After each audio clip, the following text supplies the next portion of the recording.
Why not? Hello and welcome to DC30 and our Mythic Odysseys of Theros. I'm going to go ahead and turn off the stream lo-fi.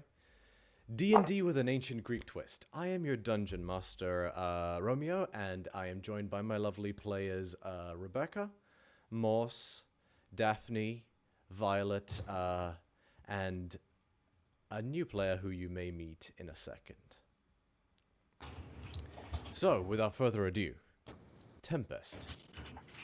When we left off, you guys witnessed a horde of rabid townsfolk in Meletis become akin to feral animals in the pursuit of Lycophos, a highly addictive and cursed liquor that's been circulating through the city.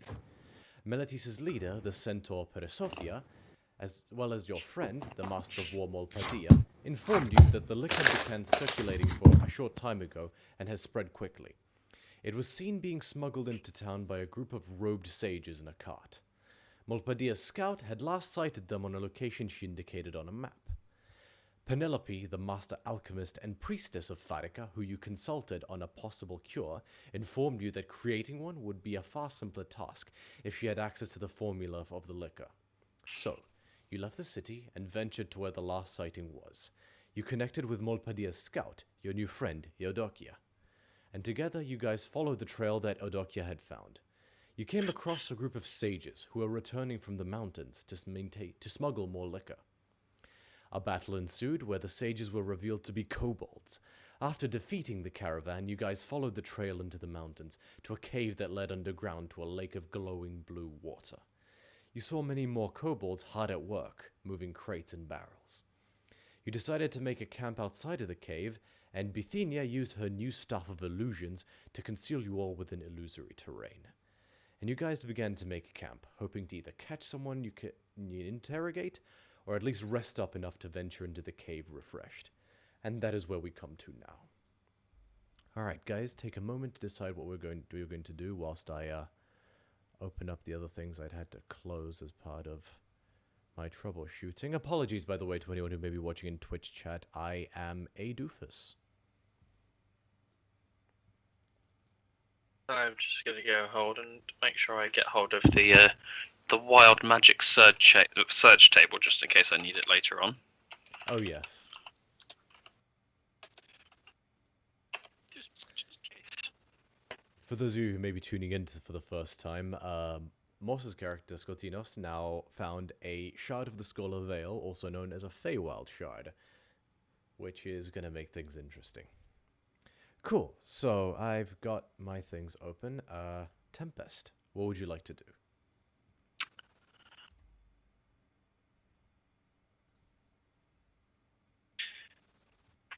Are we wanting to take a full rest to recuperate, or just a short one?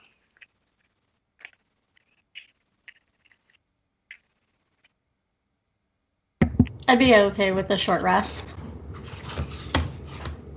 I don't believe I have any health potions on me, but I got knocked up a little bit. We can take a breather.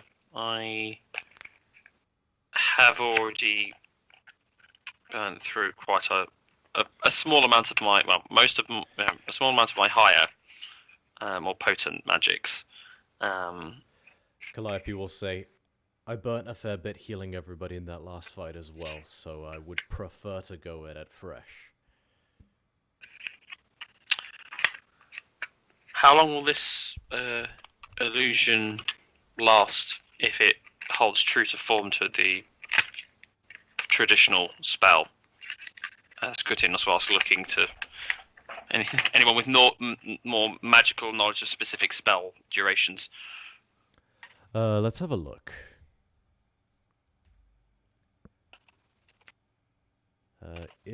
So the spell is Illusory Terrain. And it's cast in the exact same way.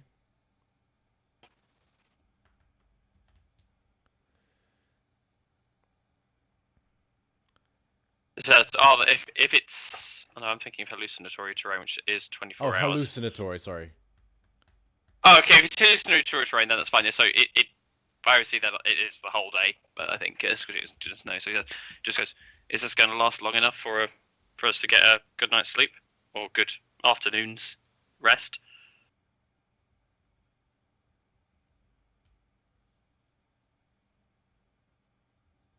I believe, yeah. I don't know about you guys, but I believe this would be enough. I feel that we could maybe all use a short rest. The last fight was something. Ophelia, you would know, sorry to interrupt, that hallucinatory terrain would last 24 hours.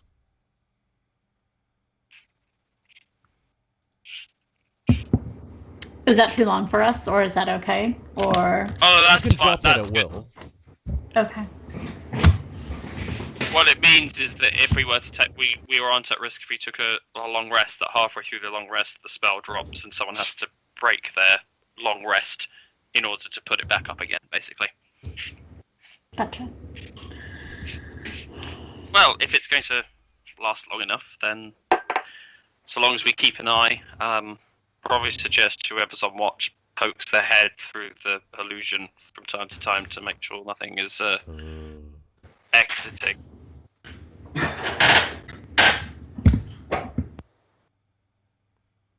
Yeah, I could take the first watch.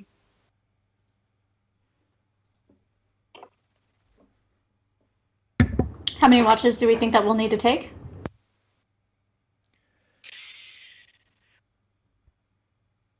Calliope's like, I don't know about y'all, but I need my 8 hours. You're a half nymph, don't you? Do you still need full sleep? Yep, I'm just human enough where that doesn't apply to me. Also, I think that's elves, whatever they are.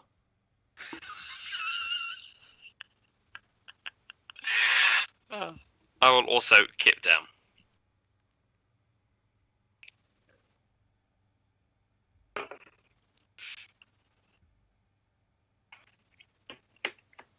I think as I'm resting, I don't know whether or not this shard requires attunement or not, or if we determine that or not. But I'm going to spend a bit of time just like focusing on the crystal, just kind of continuing to sort of like just enjoy the sense of power that flows within it before I rest.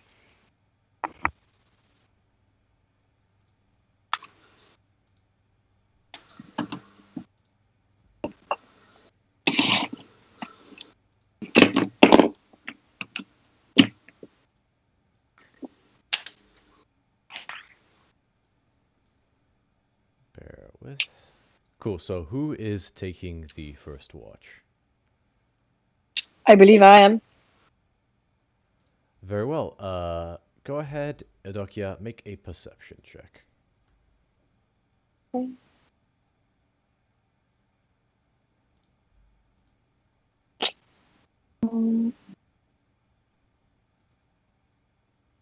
Two. 2. Okay. Unfortunately, this is a bit more action than you've seen in a while. At least that last fight was. You know, you're more accustomed to striking from the shadows, and you had to exert yourself a little bit more than you're accustomed to in that last fight. So you're a bit tired. So you kind of sneak in a bit of a snooze yourself during this period. You don't notice too much, as far as you can tell, at the very least.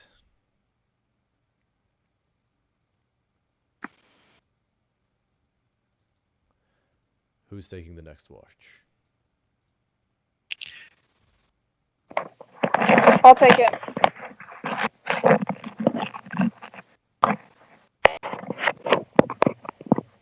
Okay, Amalia, go ahead and make a perception check. 1 second. Because I am still not in the house.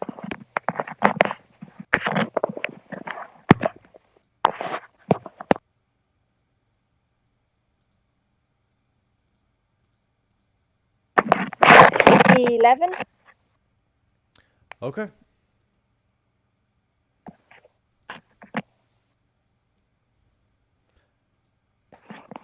Couple hours pass. Nothing much that you're aware of. Sun's getting real low at this point, though. It's starting to sort of dip below the horizon.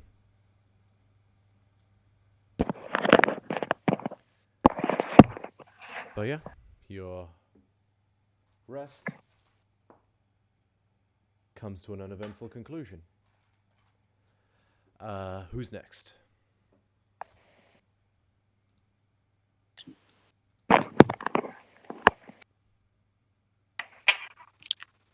Who is, sorry? Bithynia can go next. Okie dokie. Bithynia, go ahead and make a perception check.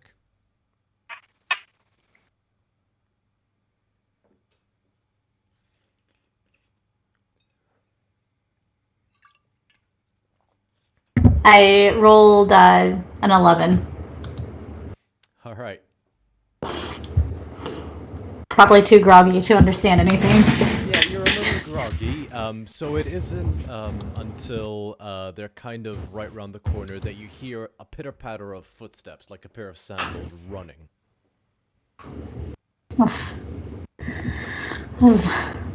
Not what I anticipated. The last time I heard someone running towards me, things did not go well. You look, you turn as you hear the footsteps, and less than 60 feet away from you is a humanoid figure, dressed in clad in a breastplate and just general, relatively nice battle fatigues, running towards you. And do they seem aggressive, or are they running?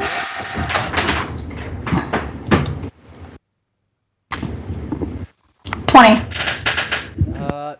Not that you can tell. This figure actually seems to be quite joyously bounding effortlessly across the rocks in a manner that reminds you of an athlete almost. Just effortlessly, like hop, hop, just like skirting over terrain that you actually struggled to sort of traverse over. This person is just like left, right, little flip at one point. As they get closer, you notice that they're got a breastplate on, but they're sporting a unusual helmet that's has a sort of domed section here, like most hoplite helmets, but rather than a face guard, has this sort of like boat-shaped thing, almost like a paper boat or a wide-brimmed helmet. If you'd like to describe what they see. Okay. You just see a generally kind of confused individual. She is a human. She has brown hair that's kind of like really nicely braided, but like she's running, so how she does it, I don't know. She doesn't know, nobody knows.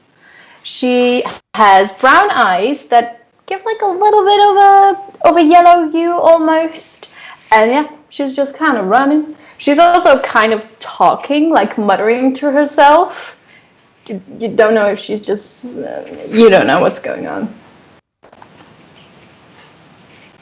So, upon seeing this, Bithynia just waves. I guess I'd have to poke my head out, or is my watch on the outside of this area that we're in, or... I don't want to go too far, but I'll offer a wave. Hello?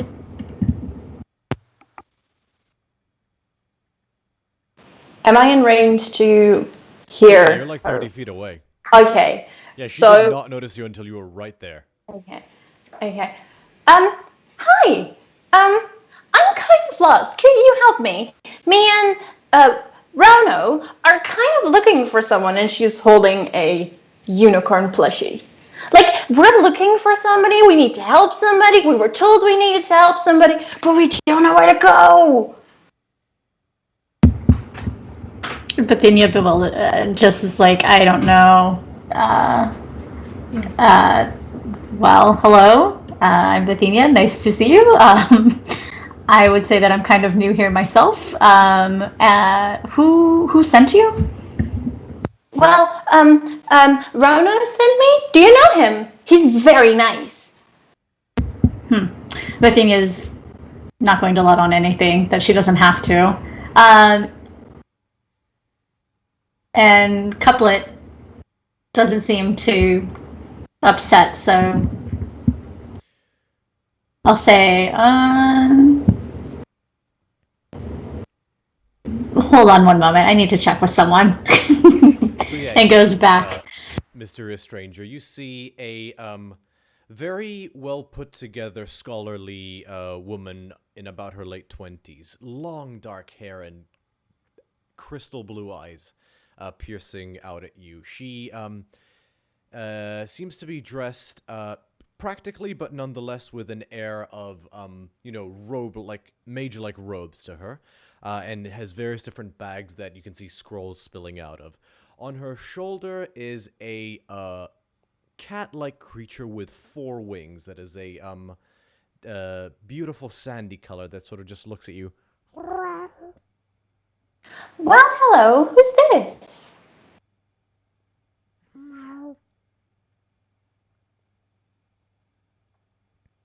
You're muted. This is Couplet. Hey. Mind your fingers. They're not necessarily nice. Well, this is Rojo, my unicorn. You look a little bit banged up. Are you okay? I was in the middle of a rest, but I will be getting better soon, hopefully. If you need anything, just let me know. I'd love to help. Actually, I think that might be an ideal thing that we could find useful. But I'd have to ask these people. I'm kind of new here myself in some capacity, so can you just give me a moment and then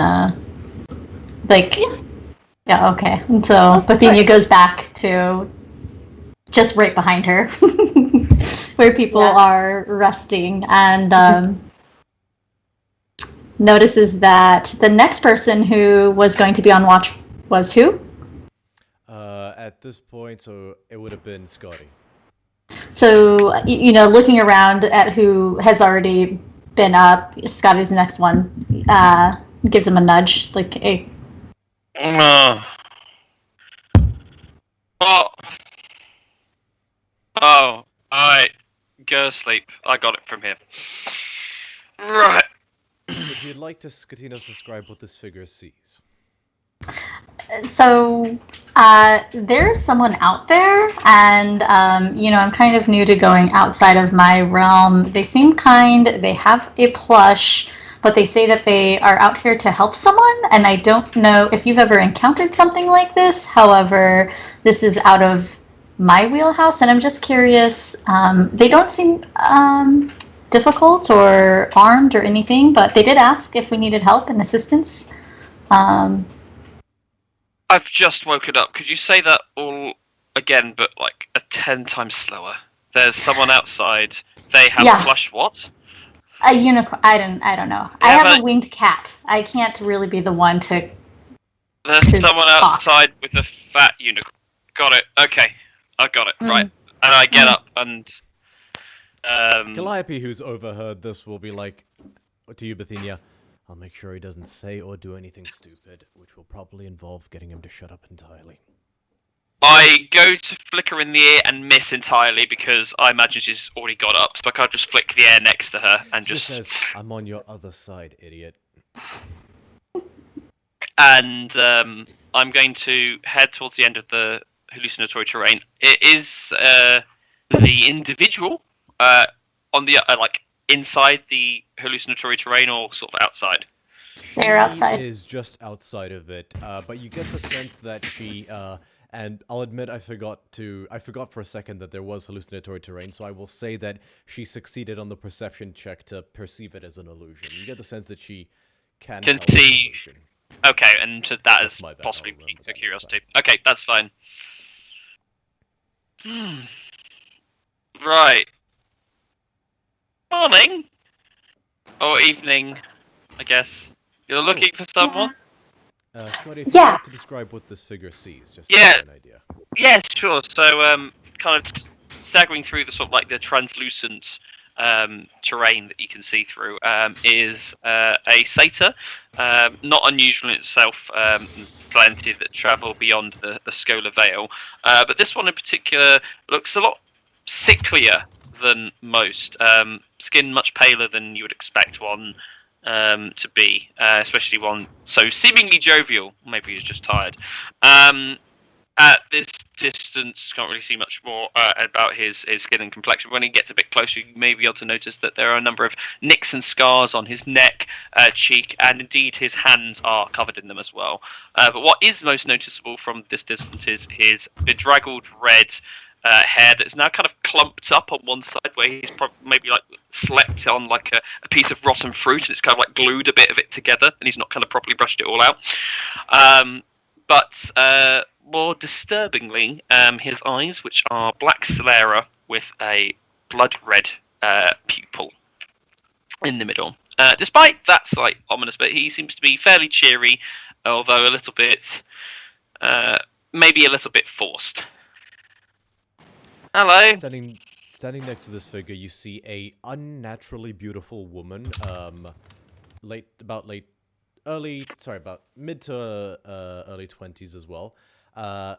What catches you about her is she seems supernaturally good looking, just in terms of the appearance. There's an almost ethereal quality to her, and her hair, like her eyes, both her hair and her eyes are this sort of ghostly white that seems to almost glow.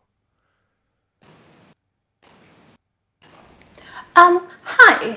I was told I needed to help somebody, and then I just started running, and then I got confused, and then I ended up here, and then I saw somebody, and they came out of, like, rocks, and then you came out of rocks, and maybe you need help, and maybe I'm here to help you, but I don't really know what I need to do. So do you need help? Can I help? Do you need my help?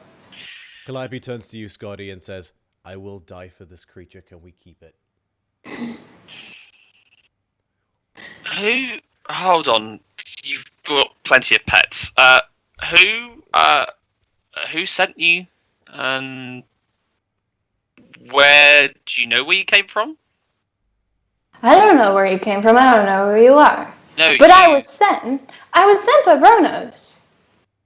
I don't actually remember where it came from. I came from that side, I think. Or is that? No. With an S. You know, like God, messenger of the gods, you know, the really cool one. I thought she said Nero. I thought she might have been one for Amalia. Okay, so you were a messenger of what? Did you just send messages? No, Verno sent me a message that I needed to help somebody. I don't know why this is confusing. But you also don't know, so. No. Yeah. That's strange, isn't it? Yeah. Cool. What was your name? My name is Hilara. What's yours? Hilara. Skotenos. Pleasure. You At sing this that point, Scotty, tunnel. I'll say that you do notice around Hilara's neck is a large amulet / holy symbol that has a single winged sandal upon it. Yeah. You You sing do that. recognize it. This is not an obscure Yeah. deity. No, I've got that bit. That's all good. You've not come from that tunnel by any chance, have you? And kind of like point in the direction of the cave entrance that we have been watching. No, I saw it, and then I thought about having my rapier and like drawing something on it, but it felt like a really bad idea. Right. You've not drunk anything peculiar in the last couple of days, have you? And if so, can I have some? Says Calliope. Unless it's the stuff that we're trying to stop. Oh, I thought you. I'll stick one. No, was that for once? I'm maybe it's because I'm very tired, but I'm actually being serious.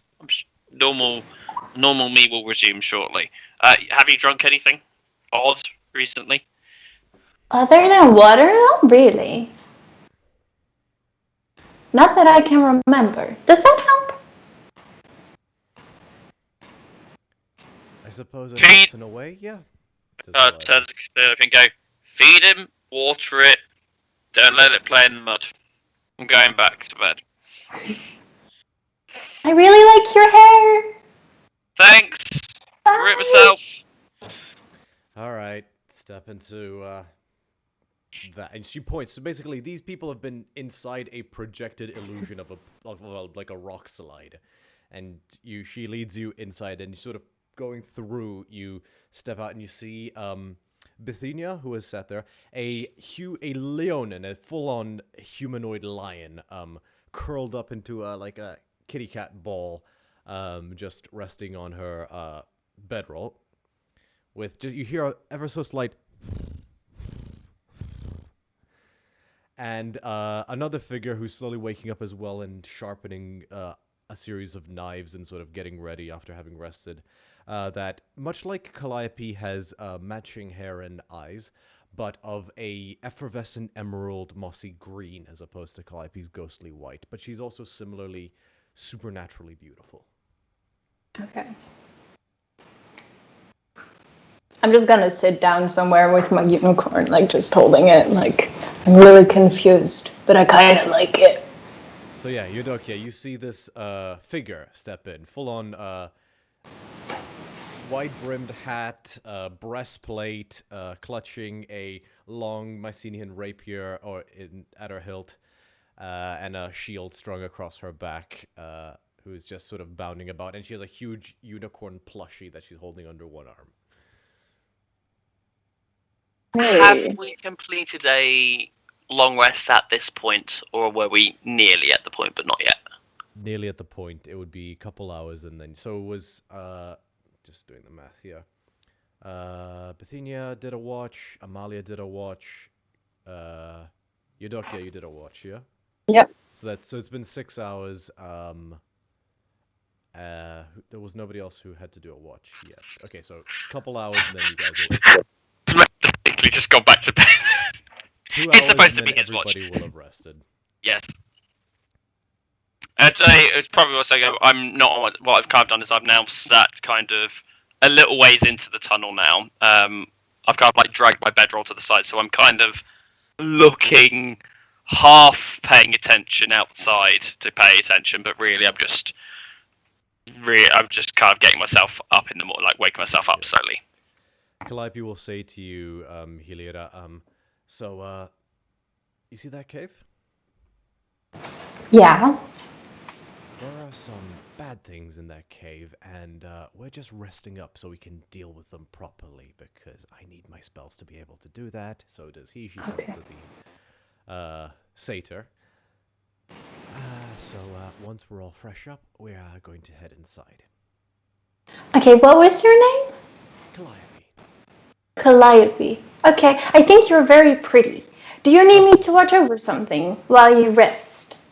I can watch things. You could just not lose sight of that cave and gently shake us awake if anything comes out of it. Okay, I'll scream. Maybe No scream on the inside. Okay, I'll scream on the inside. And Calliope will go back to sleep. Sorry, Eudokia, yes, you were going to say something? So I was just going to say, so I turned to Heliera.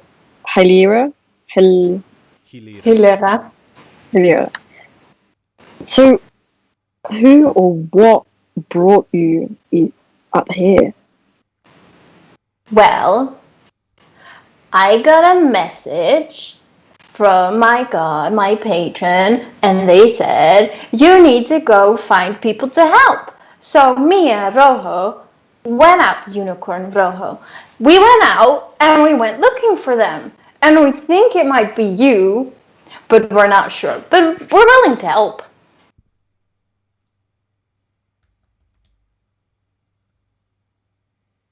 Okay. Heliocca is very confused, a bit on her guard. What's your name? Amidokia. What's yours? My name is Hilera. Nice to meet you, Hilera. Why is everyone talking so loudly? I just want to sleep. Calliope points to the curled up line. It says, that's Amalia. She's our Kronk. Hi. I'm a what now? What's a quonk? It's another word for a very sleepy kitty. I am a very sleepy kitty. That's a unicorn. It's pretty. Good night. Good night. Britannia? What's your name? Bithynia? Yes. Or- I'm sorry. I'm really bad with names. I'm just not that good. I saw you were a little bit hurt. Do you maybe want my unicorn? It helps. Uh, actually, I will take a rain check on that, and I will take you up on that offer in the future. Okie dokie. Well, good night.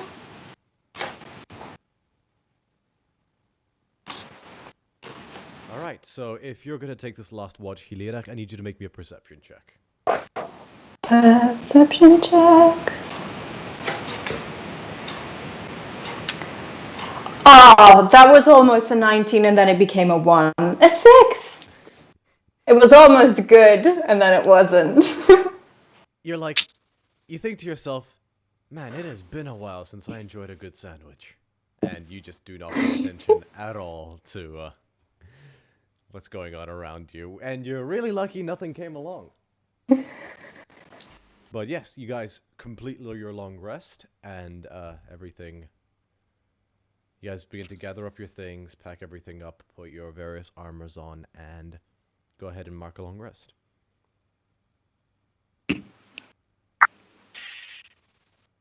Hilaria. Yeah. Actually, one sec. Calliope, can I do the What? thing What thing?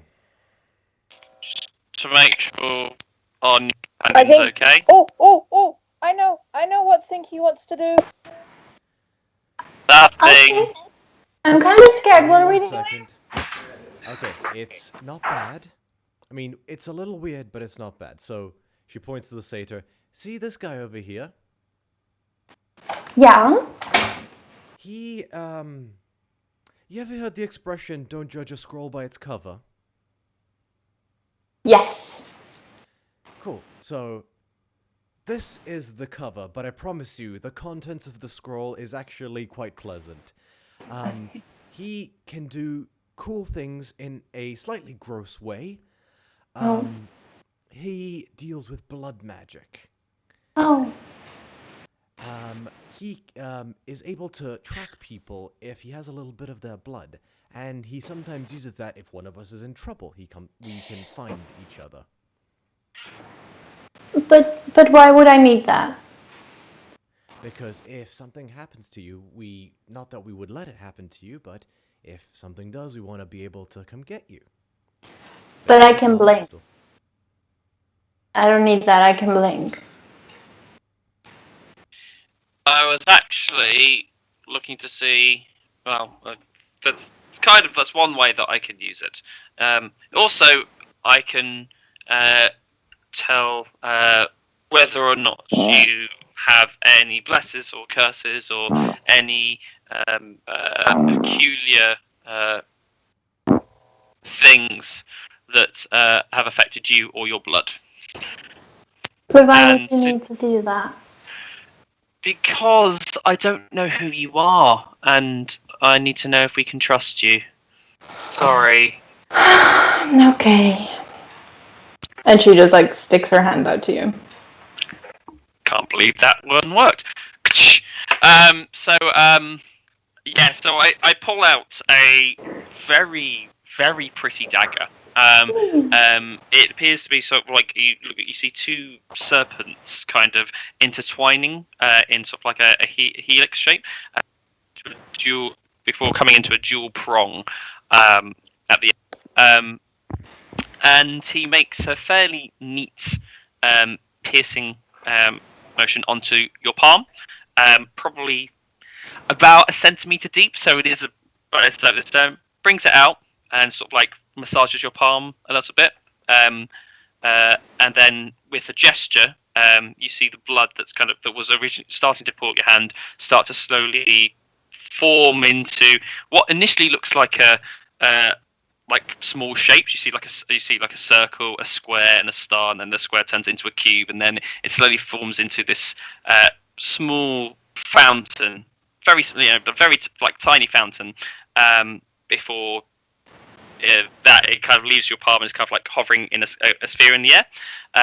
Scotinus reaches into his coverings and he brings out a small glass vial, which he pops open, and he wills the blood into the vial, and he closes it up. That was actually pretty cool. I'm not gonna lie. That was pretty cool.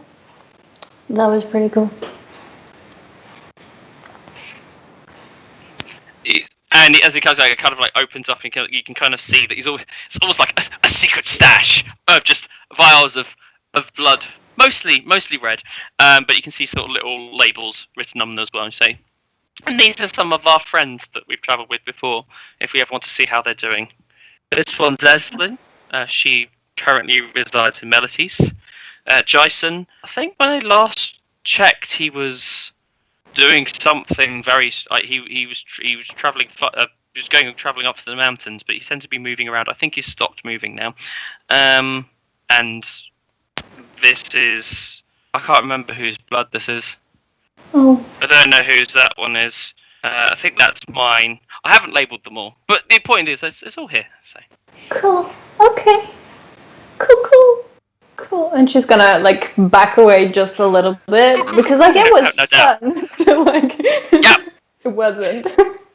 Cool. And once that's done, after like about 2 minutes later, I'm gonna take that jar that I've just created out, open it up, and I'm going to cast blood reading on it. And I would like to determine if our new companion, I would like to know our new companion's creature type and maximum hit points, whether or not their blood contains any special magic such as healing properties and ritual magics, and as I am casting it at, let me see if I get this. If I need to do it, cast it. Second level. Yeah, I'm casting it at second level. Also, the identity of any poisons, diseases, curses, and blessings affecting the creature. Okay, so Archfiend 2000. No, I'm kidding. Okay. I knew it. That's why you do it. Nice one. Yep. So humanoid. What's your maximum HP?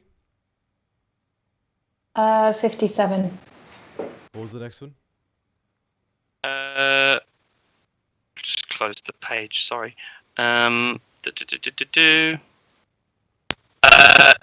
Resistances, vulnerabilities, and immunities, if any. Okay. Any to speak of? So none. Because you're human, unless that's all. That's the first one. The identity of any poisons, diseases, curses, and blessings affecting the creature at this point. You get a not applicable. Cool. Does the creature's blood contain any special magic? No. Cool. That's it. And about the same time, Hilera, you get sort of as you get the sort of like a very strange tingling sensation, and you are like not entirely sure exactly what it is, but you know immediately that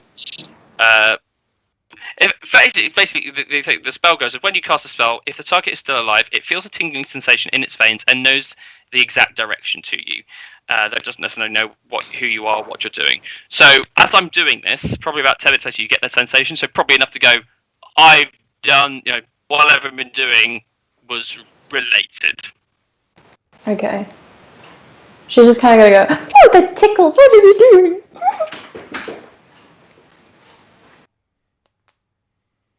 Right, Calliope cracks her knuckles. Who wants to kill some kobolds?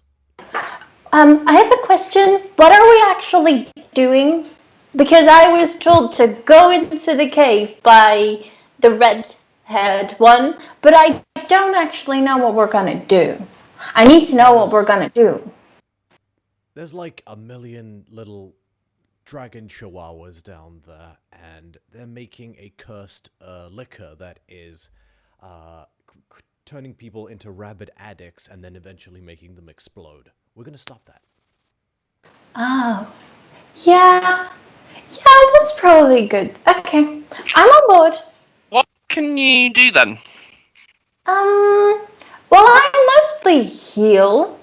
But I can also charm. I'm really charming if you didn't know already. I can make a duplicate of myself, which is really fun. Where I like doing like dances and stuff. Like to have like two of you, it makes it a little bit more dynamic. Yeah, and I have my rapier.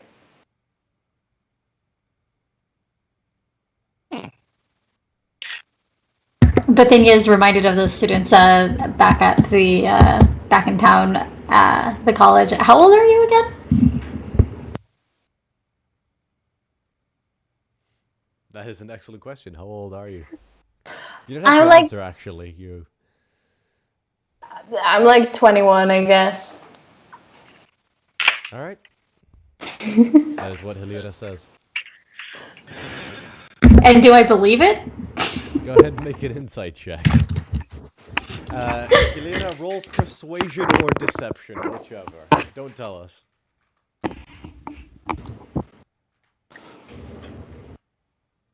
22. 23. Dang it. I don't know how old I am. I think I'm 21. So were you... Okay, actually, I should have probably asked. Were you doing deception or persuasion? Persuasion. Okay, well, generally, you know, if you're rolling insight in that situation... Yeah, no... Yeah, you get the sense that she seems to be telling the truth. Okay. All right. 21 it is. Calliope just says, really? Yeah. How old are you? Calliope says a number that the DM doesn't actually know, but you all hear her say a number. Oh, wow. Okay. Hilira, have you ever taken part in a fight Yes. or a quest? Many fights, yes. I'm a really good fighter. Edokia, make a perception check. Actually, I'll say make a history check. Sorry, make a history check. This is more appropriate. Alright. 6. Never mind.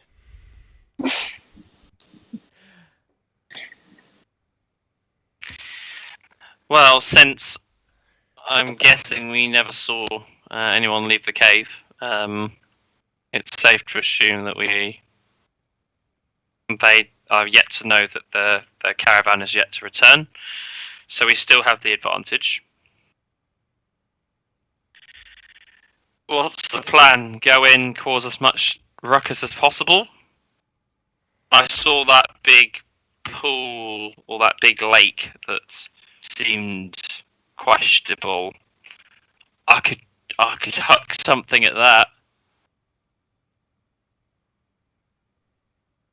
Have you ever thrown a? Have you ever? Oh, I don't know. Have you ever thrown a stone at a hornet nest? Me? I have not. Oh, it's great. It's great fun, provided you're not close to the hornet nest. We can get across the lake with the bridge. It's the little army of grotlings that I'm worried about. May I cast a suggestion? How about we sneak? No one sees us. Calliope points to the kitty that is in full plate. Okay. Are you not sneaky? But it's risky. No, Yes. she is not. Amalia, I love you, but no, you are not. Okay. Oh, but- I know. Also, I kind of like to fight, so I kind of wanna, do some slashy, some like kaba, some like blah blah blah blah. And the bridge the is usual. the only way across to get to them. I don't know how we can sneak if the only way through is to them. Yeah. Start digging. Plus, I'm kind of I huge. was You kidding. can see me She a points mile. to you, Scotty, specifically. But I can give us a +10. I can make us super sneaky. Like we won't even be seen. I like her, but she's kind of a little bit delusional. Oh. Well, if there was a way for us to look like, I don't know, this staff we have, what were the things it could do again? Is there any way that we could use it to obscure what we actually are and just look like things that should be there? Maybe we can't sneak, but we can blend. Are you talking about an illusion? Yes, but I remember the staff that we got, Bithynia, can do a lot of things, should be fully charged, and might be able to do it? That reminds me, the Staff of Illusions, it's like 1d6 plus 4 or something that it regains per day, right? Yeah. Go ahead and roll for that. Okay. Let me get into that. Oh wait, actually, oh yeah, go ahead and roll, but I think... I think it will be fully charged regardless. Yeah. Just use the one. So. Yeah. You want 1d6? Let me double check what it actually says. I forgot what it wrote to this. A note to aspiring DMs out there: keep track of your homebrews. That's why I can't find it. I was like looking, going, where on earth is it? It's because it's a homebrew one. Yeah, it's 1d6 plus 4 expended charges, and hallucinatory terrain is 4 charges. So actually, yeah, don't bother rolling that. What's the list of spells it can do? Disguise self, hallucinatory terrain, invisibility, mirror image, mislead, and silent image. Those are. I can also turn one of us into something big that maybe makes a big ruckus, and then we sneak in. Diversion. I mean, I don't mind doing it, but if someone else wants to turn in the driver's seat, so to speak. Anyone been a giant bull before? Large enough to destroy a carriage in a single swipe of the horns.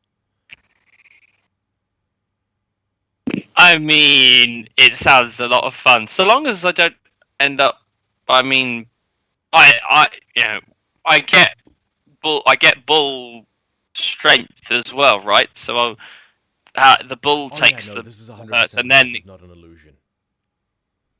Okay, I don't mind doing it. Okay, that frees me up to also heal, just so Hilira isn't sharing the full burden by herself.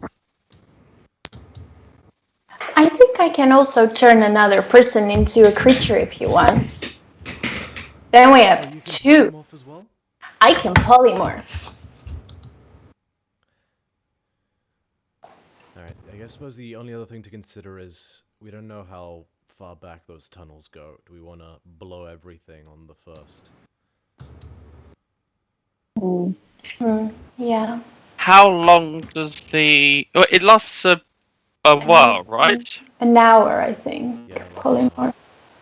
Or until you reach 0 hit points. I'm sure we'll get our fill with it. Why don't we head down there and get a lay of it? Stick into the shadows and the cave. Okay. Do we need some help with that? I can help. Make us sneakier.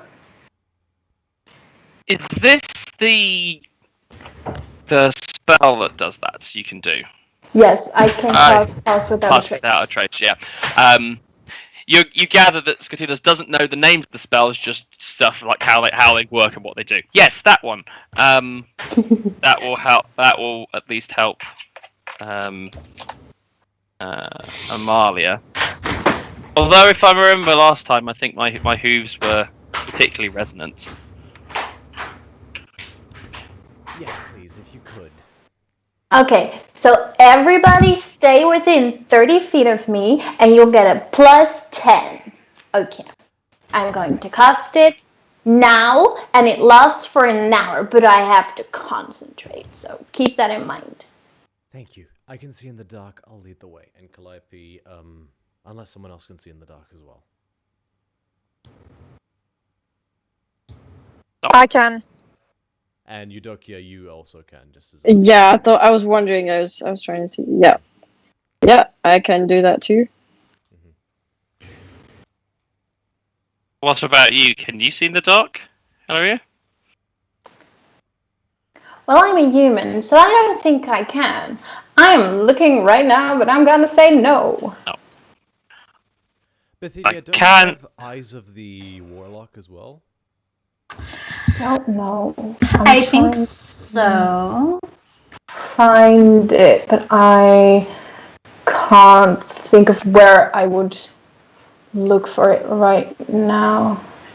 Is it on your Beyond character sheet? And you okay with us having a look to see if we can find it for you, or are you keeping that? Sure, go on there. Under features and traits. Features and traits. Yeah, I'm Is trying that- to It find. would be Bithynia would be features and traits under Invocation. Sorry, wait. What are we looking for? If I have dark vision. You wouldn't no, you wouldn't. No, because I'm a human. Yeah. I haven't got anything that would give it to you, though. Cool. Okay. Okie dokie. I can help us see in the dark if we need to. We're going into the caves. It makes sense. Would you like my help to see in the dark? Could I just hold your arm or something? Because I don't know what you're gonna do, but I just. It was pretty bright in the cave as well. I think we'll be all right. It's a very good point. I will withhold casting dark vision for now. And yes, we will sneak ahead. We'll go going sneaking as a group. Cool. You guys go ahead and group up and begin your slow descent, the sort of 10-minute walk, slinking into the shadows of this long tunnel that seems to wind downwards. We need everyone to make a stealth check. Our Likely total roll will the be a natural plus 20. 10. 21. 19? 23. With the plus 10, Eudokia, 21? Yep. Okay. Cool, so Thank 19, God for- 23, 21, Calliope rolled a natural 20, so I think that puts her at 33. Thank God for Amalia? that. 18. 18. 12. With the plus 10? With the plus 10, 22. Oh. Oh, that's better. Okay. Did you roll a disadvantage, though? I did, yes. Okay, cool, just making sure. The kitty knows what she's doing. So you guys do hear a very faint cling, clink, clink, clink, clink behind you, but you quickly, like, all of you together hold Amalia's, like, armor plates, like, just carry individual ones of them, just, like have them slightly lifted so that they're not clinking against each other and carry them down. And yeah, you come up to the opening, and so sort of as before, you see this wide expanse, about 40 feet across, with a single bridge, and down there you still see various different red kobolds at work. You see like 4 or 5 wooden tower structures with these sort of like large cylinders at the top, and barrels upon barrels of what you presume is the liquor. And the bridge, of course, is traversing, Hilira, you see it for the first time, a small lake of this ominous glowing blue liquid.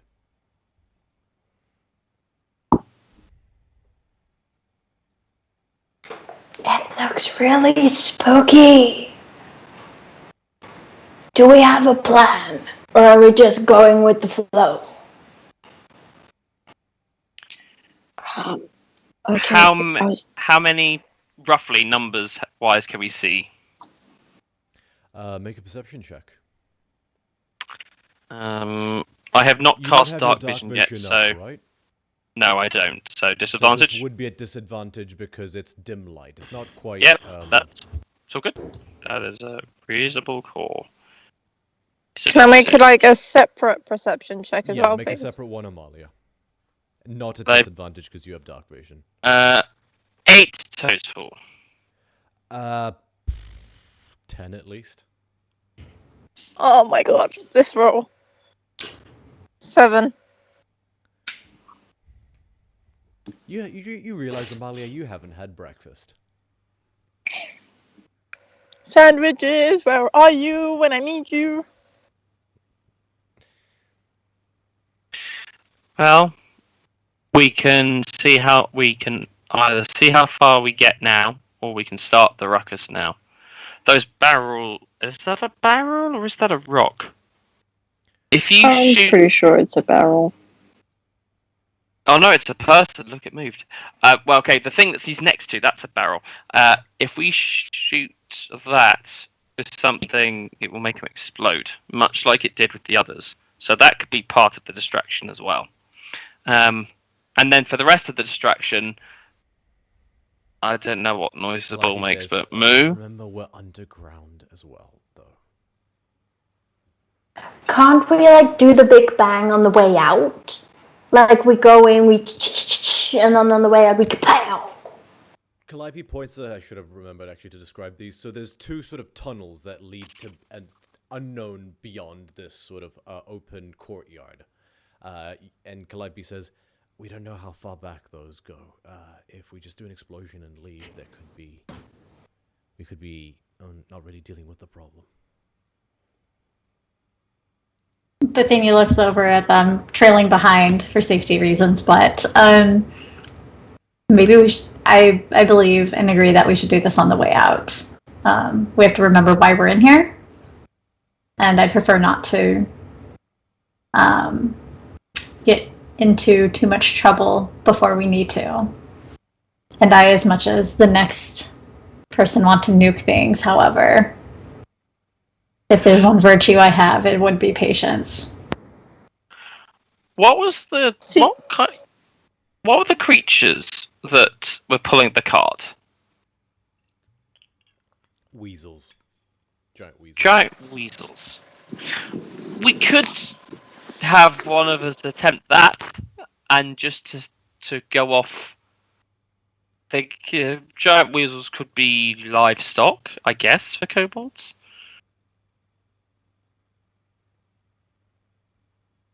Or we could do the bull approach. I mean, I'm very happy with the bull approach, but... How big are the barrels? Normal barrel size, so like 4 feet tall and maybe 2 feet wide.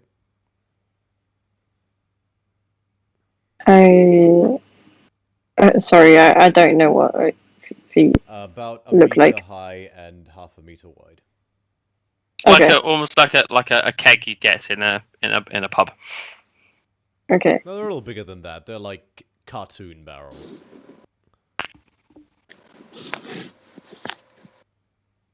And you said there were guards walking around? You don't see any guards per se. Actually, make a perception check at disadvantage.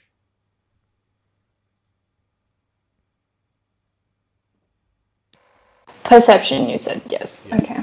Okie dokie. Okay.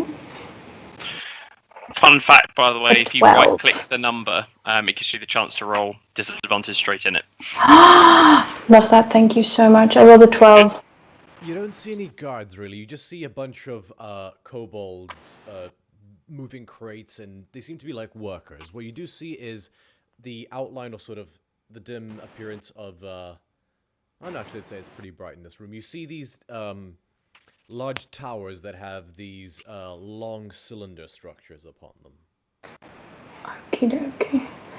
Could we... Like giant urns that are sort of upon the tower. Okay. Is there a way that we could disguise ourselves as the kobolds, infiltrate, and then I was Utopia? thinking that, There's but a we haven't snip. got the magic for that. I think we have the ability, like the staff can make one person invisible or disguise one person. I think you said you could do that for one person. So I can we wouldn't also manage to do disguise it myself. at the same time. I don't think I can do it at the same time. I think we may be hamstrung a little by the fact that only 2, 3, I suppose, can do anything that would obscure. Also, I don't think disguise spells can make us that small.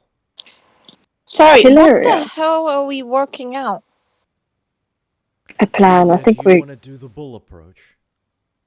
Yeah. Let's destroy Okay, so and we got conquer. one in favor of the bull approach. Anybody else in favor of bull rushing in? Well, yes, but can we see those? Can we see any ways that they would normally? Oh, we're making a ruckus, so the alarm will be sounded anyway. But is there a way? Are there any warning systems in place? Can we see anything like that?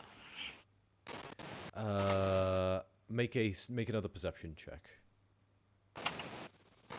I'll ask that to Anyone the group with- as well because I'm like, I can't Anyone with see. night enough. vision can also make a perception. Okay, I'll make it. You have a lovely disadvantage roll. Here we go, and I roll a fantastic 9 total. Oh, mine is worse. I rolled a 3. Okay, let me make one because this is just gonna. Not a sandwich. Not a sandwich. Never mind. 2. Oh, Clive, you do we So- need me to roll? You can if you like. What am I rolling? Perception. Okay. It can, I don't want to say it can't be worse. 16. Yes. Okay. You squint, and with even with your double sight, you have to squint, but you do spot little bells on the towers. Couplet loves bells.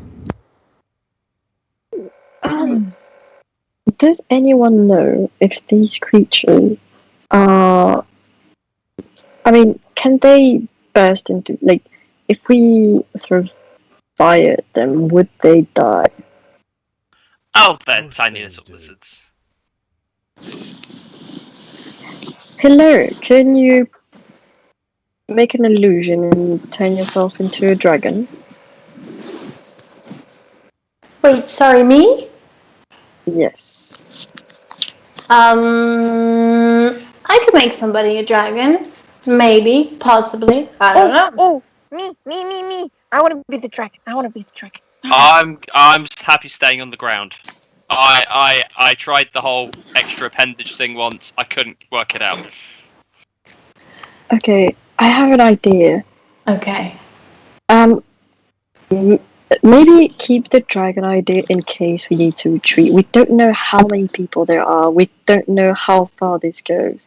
I was thinking maybe if we could do the bowl idea, so we just sort of some of us rush there, some of us help out the ones who are tanking, and we try to progress without burning the whole place down, so we can get to the end of it hopefully. But if we need a solution, if we need to retreat, I was thinking we could maybe either Hilary, you could keep your magic to turn one of us or yourself into a dragon.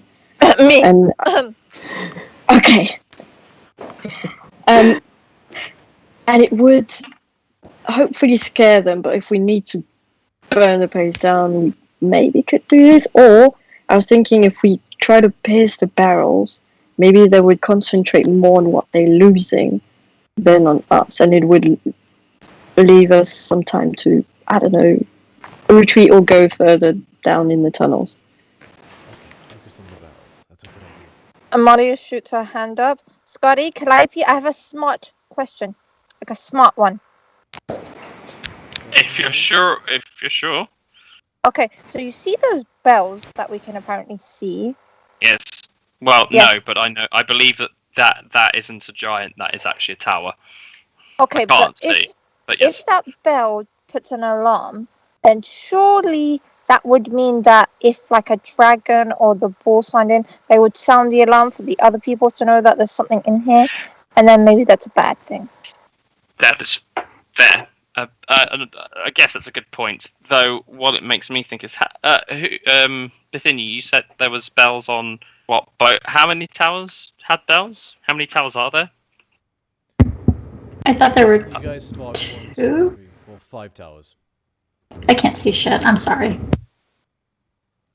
I can see possibly one tower. Okay, so if there's 5 Like, towers it's and not there's that dim. You can make out the towers. It's just hard to make out finer Okay. details. That's a lot of towers to try and prevent so we raising would the need alarm. to find a way to turn the bell off or destroy that bell, like pow pow pow. So You'd have to yeah. take Many, it. says Calliope. Okay, but it was a smart question, right? Like I did good. Yes, you did good. She pats you on the head. All right. Let's do the bull thing. Am I the bull? Alright. Who's being the bull? Oh, me. Do we want one bull or two bull? Two Oh, one bull. bull. One bull. One bull for the moment. We want to keep the other bull handy. Okay, so what am I doing? Okay, so Be a bull. Calliope Be will angry. say to you, run across the bridge, and then I will turn you into a bull. Run across the bridge and you will turn me into a bull. Okay, bulls are angry, right? Like grr. Yeah, and let's stay close behind her because we want to take advantage of the momentum. Okay. Is Can I there ride the bull? anything? Sorry, what, Scotty? Just asking if I could ride the bull. Sure. As long as Amalia's okay with it. Sorry, yes, Eudokia? You were going to say? Is there anything I can climb on? Like on the sides of the cave, for example? Can I climb on rocks and sort of stay in a very You like a could, I guess, make a perception check. okay.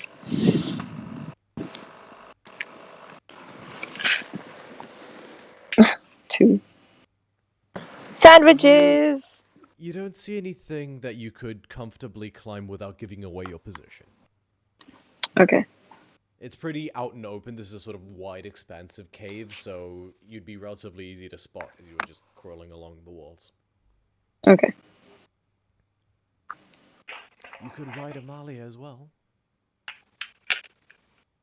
That's a fair point. Yeah. How many people can ride a Maja? She's gonna be pretty large, but probably 3, I think. Okay. I'm gonna be a ball. I'm gonna be a ball. Hilaria, can you come with us?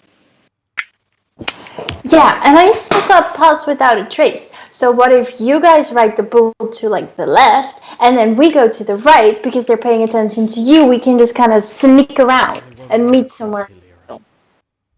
Ah, dang it! But you can't like make a right turn and then over the bridge. Should we go right and then over the bridge? We go in You front also of can you. run In on front walls.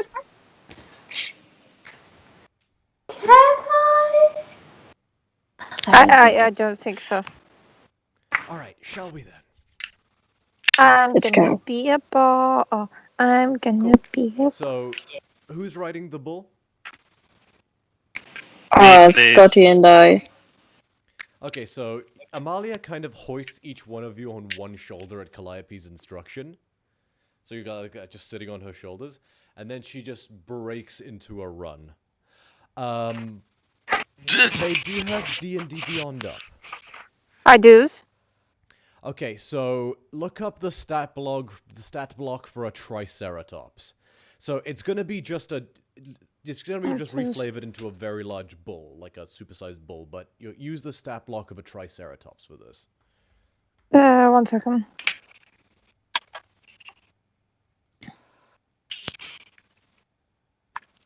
Oh no, an intelligence of 2. How the hell do you do that so quickly? Fast To be fair, he's not computer. on his phone. Okay, shall I That get is the map supposed up to be then? Yes. Yes, please. Okay, I'm gonna switch to. Switch to death cam. Morse, help. Where do I go and what do I search?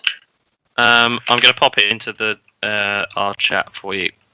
There you go. Oh. Copy. Thank you.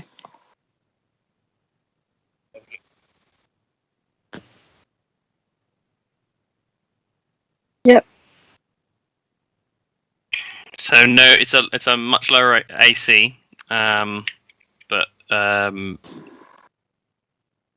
hit points. You've got a faster speed as well.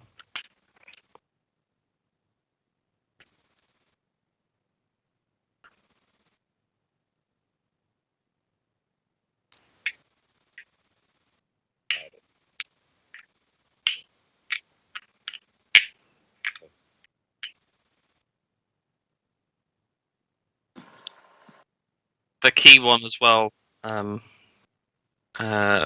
is how to combine the two together. So if you read what you need to do for the trampling charge, make the try and do that action with your turns where possible. Means you can do attacks. Okay, cool. Thank you. So keep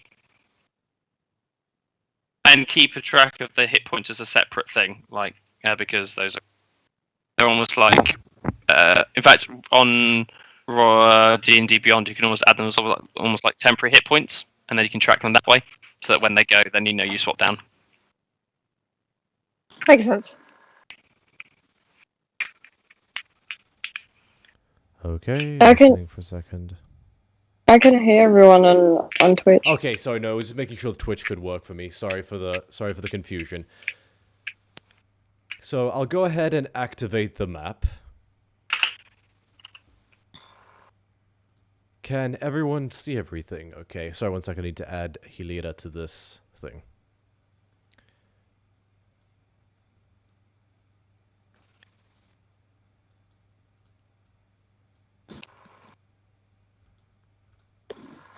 Yes, Yep. just loaded it now.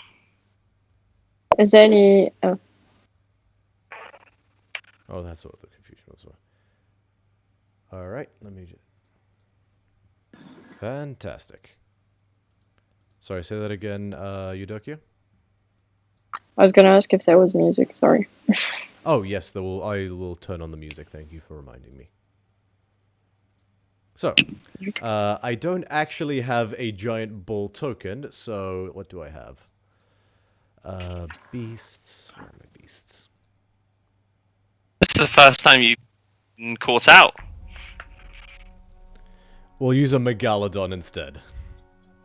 I have no idea what that is, but okay. It's a giant Don't shark. you remember? It's a throwback for that story. Big shark. Okay, I know what that is. Cool, so yeah, you're a Triceratops, which is a large or huge creature, I can't remember. It is a Triceratops huge, is huge. appropriate. Cool. It says huge beast. Right, I need everyone to roll initiative. Amalia, use the stat block. So we'll say, everyone, because you're surprising these kobolds, you would have a action to prepare. You'd be able to prepare an action. So is anybody doing anything? Yes, when throwing into the activity, I'm going to cast a spell at the furthest. Actually, I can't mark it, but the tower on the right hand side, and I'm getting up a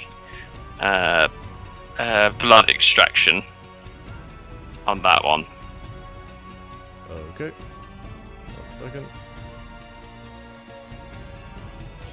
And in fact, because of no, actually I won't do. I'll do this thing later. Yeah, it's just that.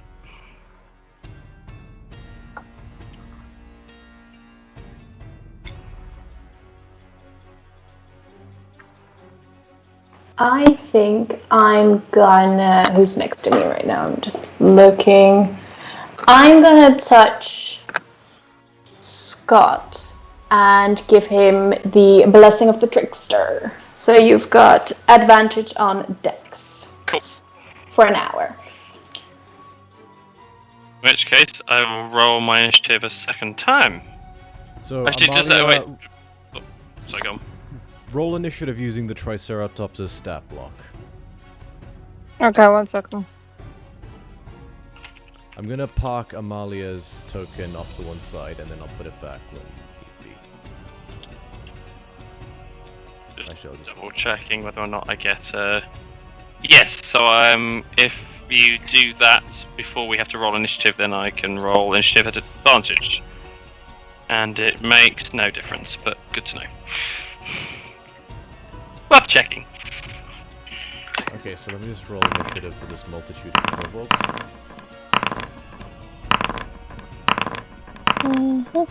You're at -1 on your initiative, Marley, I'm afraid. Really? Because on the thing it says -4. It's not intelligence. That you just that's you roll with. Oh dex wait, sorry, modifier. I'm looking at the wrong thing. Yeah, dex modifier or that. Yeah, -1, so 15? Yeah, you're unfortunately you're intelligent to 2, but that's okay. Me bull. Me Actually- angry. Brr. No.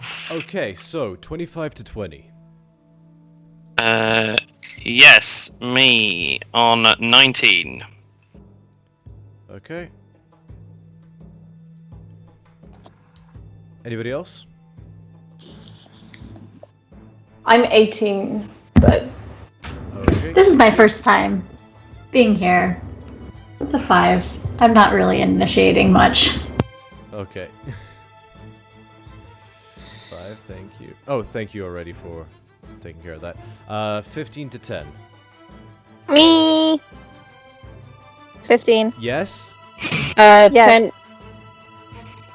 Okay, so 15 for you, Amalia, with the Triceratops stat block. Yeah. Mhm. -1 And, to it. 10 for Eudokia, yeah? Yep. Cool. Now, in terms of holding an action, let me just quickly roll for Calliope, sorry. I'll just take a quick moment to remind you, Daphne, that you do have a thing your piety can do as a bonus action that I would allow you to do if you want at the start of this combat. You don't have to, Right. I'm just reminding you that it's there. Oh, What do I rolled a 19 have? As well.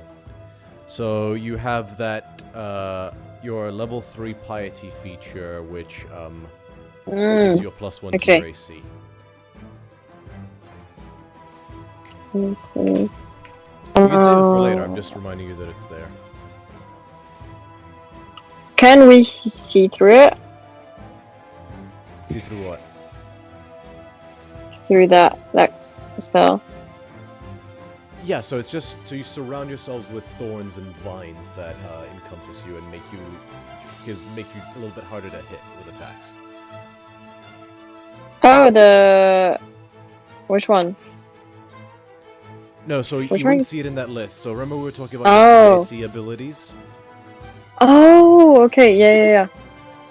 So, as a bonus action, you can surround yourself with, let me just read it. You can, spectral plants cover you, providing you with a +1 bonus to your AC for a minute. For a minute. Yeah, I think I'll do it now. Okie dokie, so, just, so your AC is naturally, what?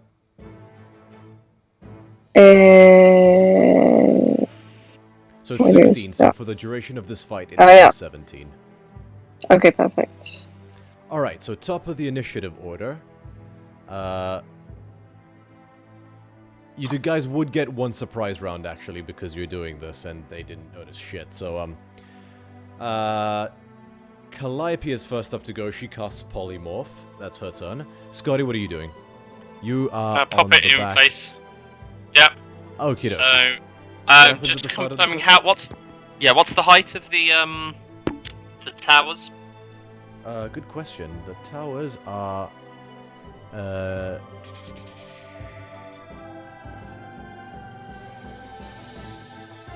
to see where it says. I'll say they're large, so they're 15 feet. They're 10 feet tall. Sorry, they're 10 feet Okay. Would that still be if I can't? So if I move it even a little bit more and say I sacrificed that one at the top, would that be sufficient height to catch all of them in it? tall. I'll say yeah. Okay, cool. Does blood extraction say anything? Oh, so the one this one wouldn't get affected. This Yeah. one right here. Yeah, that's fine. The one at the end.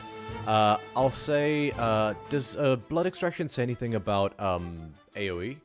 Sorry, not AoE. What am I saying? About going around walls and stuff. Doesn't mention anything about walls. No. I'll read the full flavour of the text if you like. Actually, would you rather me read it out, or do you want me to give it to you in text format so you can read yourself? Go ahead and read it out. Just a point of Okay. clarification. So you conjure a pulsating orb of red energy floating in the air at the point you see within range. It lasts for the duration and gives off dim light for 20 feet. At the end of each of your turns until the spell ends, each creature other than you within 20 feet of the orb must make a Constitution saving throw on failed saving throw damage and the usual thing. If a creature is used to 0 HP, then other stuff there as well. Fair enough. Cool. Cool. So that's Creatures without blood are immune to the spell, if relevant. Okay, fair enough. Cool. So at the end of your turn, they have to roll, right? Correct. And it's half damage if they fail, right? It is half damage if they fail. That's right. Yes.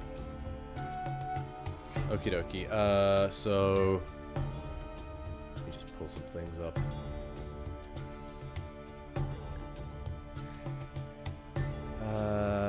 What is it? Con save? Constitution saving throw. My Oh, favourite. boy. 10? Fail. Let me just look up the con of a regular kobold.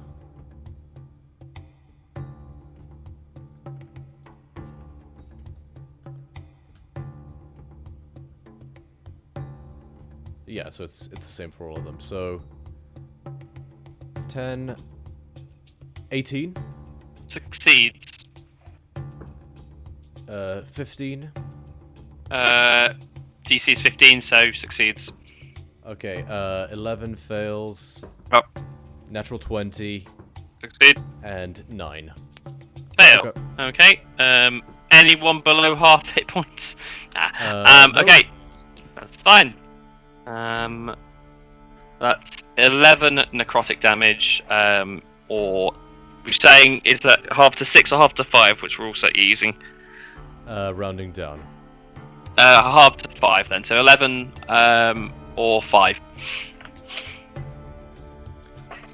Okay, so... Oh, he failed, so you kill all of them. Okay, how many were there? That was, you don't know, so...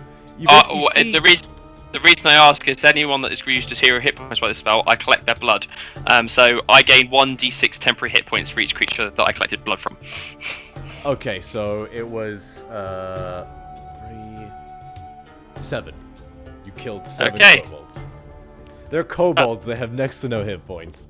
Its surprise attack has nearly given me 50% of my hit points as a temp. I gained 23 temporary hit points. Okay, you guys watch as he conjures his traditional sort of like dark star of blood, like his orb, and just blood gets siphoned from half a dozen different sources into it. The kobolds like, and they just a bunch of them slump to the ground, and you just see the large urn thing that was at the top of the tower just like go to the group, slump down. Apologies. The hit points happen when the spell ends. So when I drop the spell, I gain the 23 hit points. Okay, good to know. That'll happen. All right. So after that, it is Heliada's turn. What are you doing? Okie dokie. How far can I move? I have 30 feet of movement. So you guys got about halfway on the bridge before you initiated your surprise thing, so you have 20 feet to go. The map doesn't go that wide, but you have about 20 feet before you get to where the gargoyles are, kind of thing. That's where you guys are actually at, Amalia included. Okay. Then I think I might stick in my spot, and I'd like to invoke duplicity. So I have a mirror image of myself, and I'd like to have in front of the shark. How far? What's the range? Oh yeah, so you can put it about here. 120. Yeah, definitely 20. Yeah. Cool. So And Amalia, you have an almost slightly familiar sight as you watch as, unlike your spectral clone that you can create, Amalia, this one is more like just like Hilira's image shimmers for a second, and then a second one splits off and is standing just in front of, at the end of where the gargoyles are. Cool. Yeah. Anything else? No, I think that's all I can do for now. Okay, invoke duplicity is concentration, though, right? Yeah. So, pass without a trace drops. Just be aware. Yeah. Okay, anything else? Nope. Okay, good to know. After that, it is Amalia's turn. So, Amalia, you rush forward, axe in the hand, and all of a sudden, boom! You have hooves! You have a large Taurus snout and massive horns, and you're just like... What are you doing?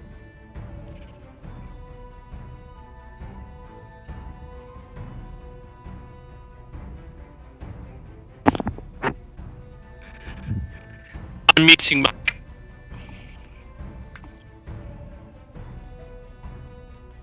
Amalia, did we lose you? Amalia, you're muted. Oh, she must be talking to family or something. Okay, we're gonna gloss over that one for the moment. We'll come back to Amalia. Eudokia, it's your turn. You're on the back of the bull. So I take my short bow out, and which one? Let's see, which one is the closest to? I don't measure this. It's 30 feet away. Yeah. Yeah. Okay. So, with my short bow, I will attack the one that's right in front of Hilira. Well, the double. Yeah. Okay, go ahead and make an attack roll.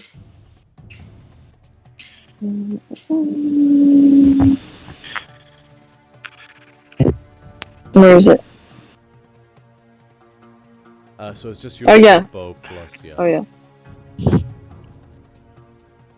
So it's not the +7, or is it?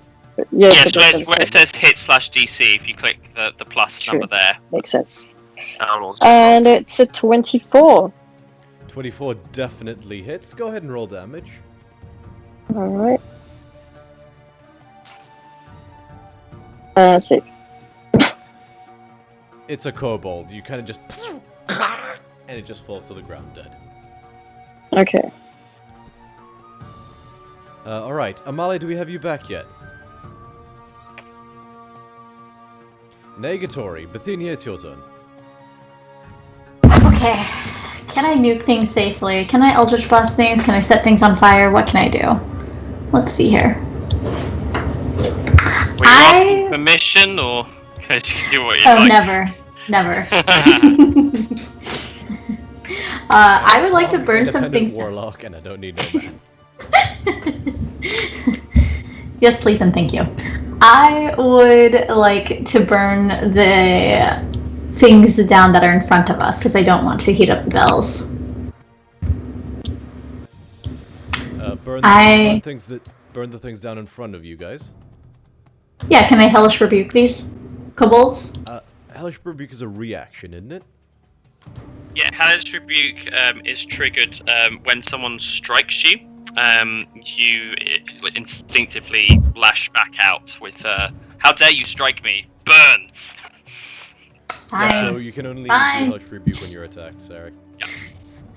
And someone already nuked things down or got rid of them, so I didn't take damage. Okay, I'll do Cloud of Daggers then. Just slice and dice.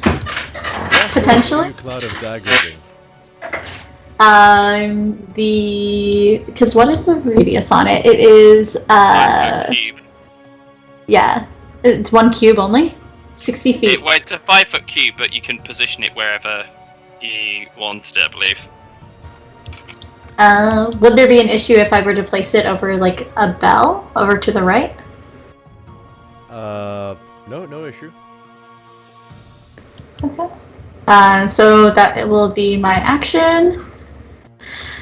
And let me roll. Maybe it'll be my roll. We don't know. Oh, I'm so sorry. I just made a small mistake. 1 second. Is it just just the traditional Cloud of Daggers spell.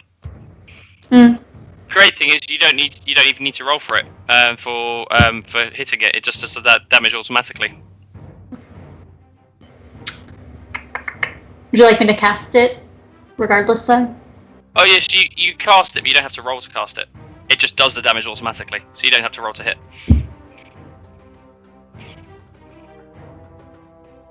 Yeah, so it's an auto hit, so it's a really good spell in that respect. So sorry, where are you putting Cloud of Daggers? Over the bell in the upper right. So like here, where that thing Yes. you put is. Yes. Okay, good to know. Very good. Poor So you put Kobold. Cloud of Daggers, and that's at 4th level. Buddy. And that's at the end of your turn that happens, or enters a spell area or starts its turn there. Okay, got it. Good to know. All right.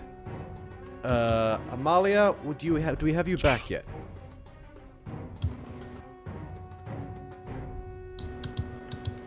I'm going to take over Amalia for the moment. I'm going to Okay. use the Triceratops stat block. Amalia is going to rush ahead, just and try to just charge through this front bit. As she passes the gargoyles, you watch as they unfurl their wings and just start spinning in place like spinning tops. Amalia needs to make a...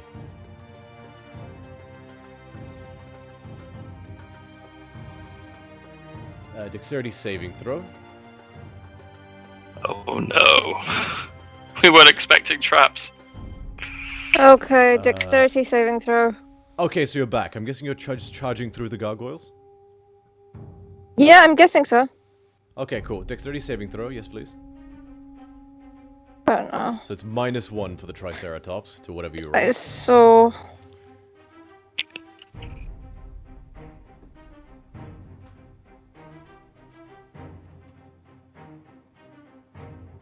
Uh, 10. 10 is not enough, I'm afraid. That fails the saving throw. You take... Where am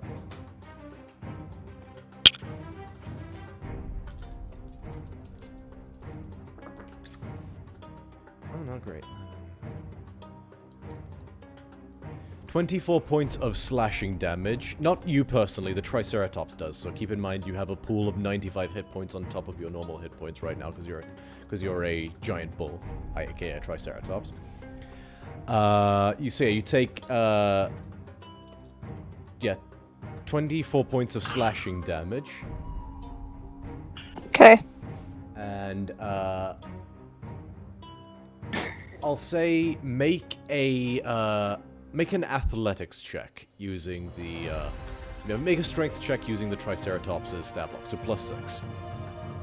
While that's Because you're happening, trying to force your way through the normally it would be a dexterity check to tumble through these spinning blades, these spinning stone blades. But Amalia's a Triceratops, she's gonna try break them. does for those still on the Triceratops, the bull's back, do we take the damage automatically, or do we need to make our own rolls, saves? Oh, good point. Make dexterity saving throws. I did not roll good. I rolled an 11. +6? Or is that total? Total. Okay, so... Dexterity saving.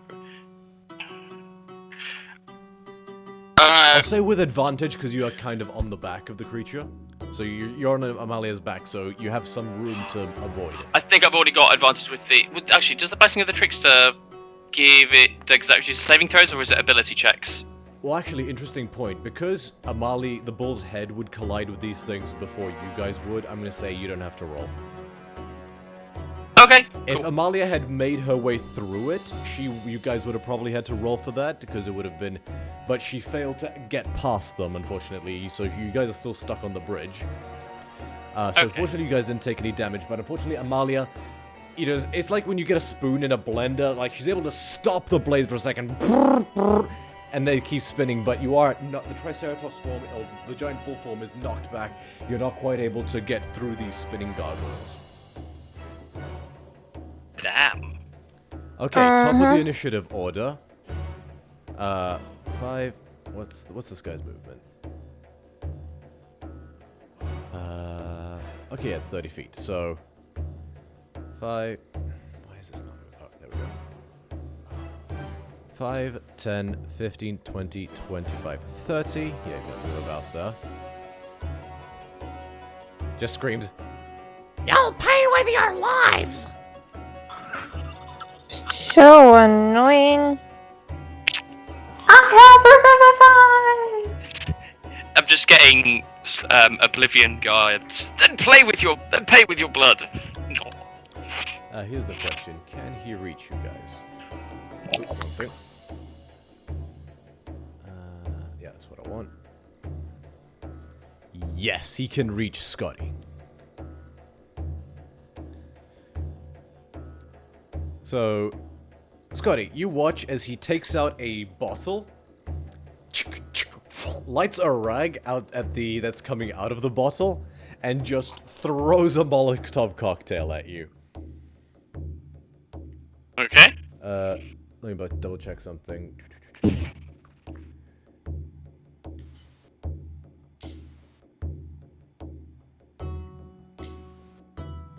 Yeah, so bonus action, he's gonna light the bottle and he's gonna throw it at you.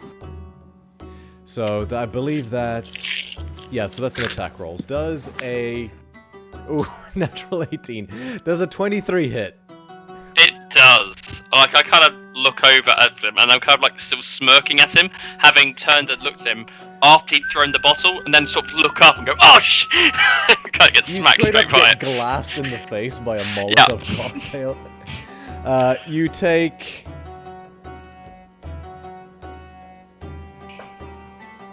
4 points of bludgeoning damage. And, if the bottle was ignited, shatters in a fiery explosion. So you and Edokia as well, both of you, because she's right behind you. You guys are sort of holding on to the giant bull together. Make a DC30 dexterity saving throw. Okay. And yes, did we know if the blessing also applied to saving throws? It's just checks. That's fine, no problem. How do I make a DC 13? Wait, how many times So- did you channel divinity, Helira? Blessing of the Trickster is your channel divinity, right?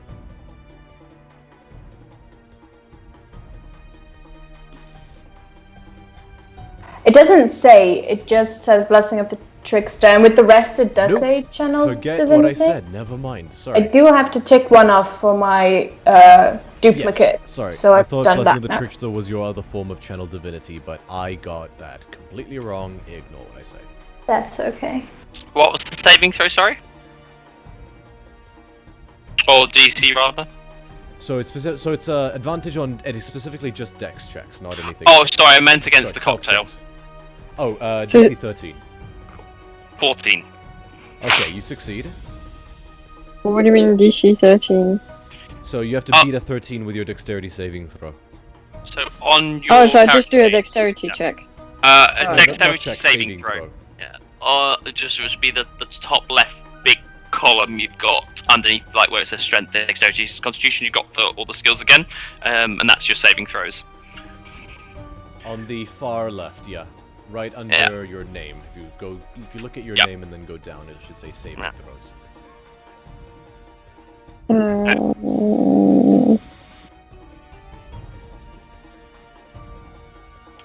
Oh. So what do I do? You just Dexterity? The one that says, yeah, that's it. Yeah, if you click on the little thing in dex, your modifier in dex, it should roll your dexterity saving throw. Okay. 14. Okay, both of you just succeed. So you guys only take 1 point of fire damage and you are not set on fire. Question: Is that are they two separate instances of damage, or is that one set of damage for me? They For have the two purpose of, separate instances of damage. Cool. You took the bludgeoning damage from the bottle shattering against your face, Right. and then the flames did the separate instance of damage. Okay. Okay. So let's begin combat. So next up is this guy right here, who's 5, 10, 15, 20, 25, 30. Can he reach anything? He can only reach the giant bull. So, actually, he's gonna see the warrior figure standing there, and he's gonna try throw a cocktail at that. Hilariously, with a natural 2, the bottle just and just creates a little fire right in front of, like, it just goes through the duplicate and nothing happens. Alright, that's his turn. Next up, it is this gentleman here who's gonna go 5, 10, 15, 20, 25, 30.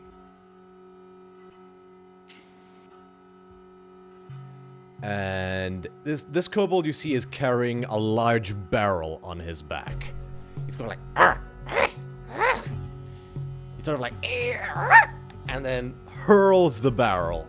Just like starts rolling it towards you guys.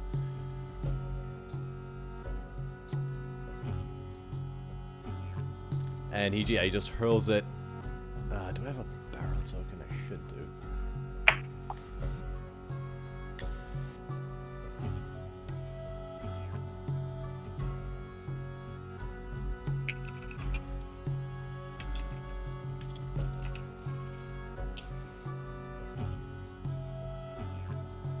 I don't have a barrel token, so we're just going to use this blood kelp.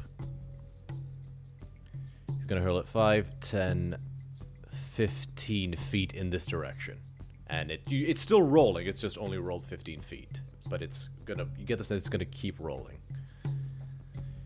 Alright. Next up is this other guy who's 5. Oop, wrong thing. Oh, God damn it. 5, 10, 15, 20, 25, 30, and he is going to do the same thing.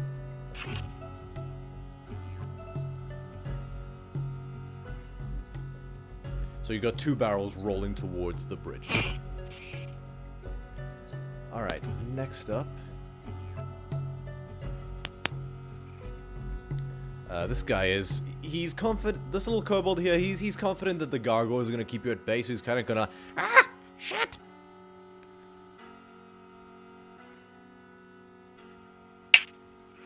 Oh, wrong thing. And he's just gonna hide behind here. Next up, this guy, he's a little braver. He is going to... Oh yeah. 5, 10, 15, 20, 25, 30. And he is going to try and takes a little rock, puts it in a sling, and it's going to hurl it at you, Scott, because you're sort of sticking out from the top of the Triceratops. Yep. Does a 16 hit? Yes. You take 5 points of bludgeon damage as a single pebble whack hits you in the face. Like, you're dead! You're dead!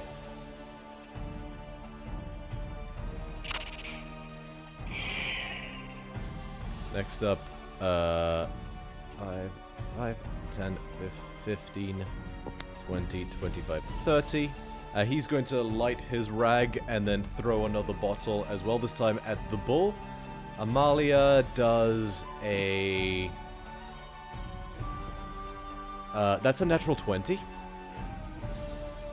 Fortunately, it's a Molotov cocktail, so it's not that impressive. It's only the initial hit that's that's a critical hit. So, you take, 9 9 points of bludgeon damage as this glass bottle shatters on your face. And Amalia, I need you to make a dexterity saving throw. Okay, 1 second. So remember, it's -1. Thank you. Do I need to save against fire as well?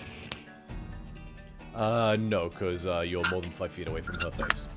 Okay. 6. That fails, so you take 6 points of fire damage, and you are set on fire. Or your face is, at least. So, hold wait, do I take the 9 and the 6? The what? Yeah, the 9 So- and the 6, yeah. Okay, cool.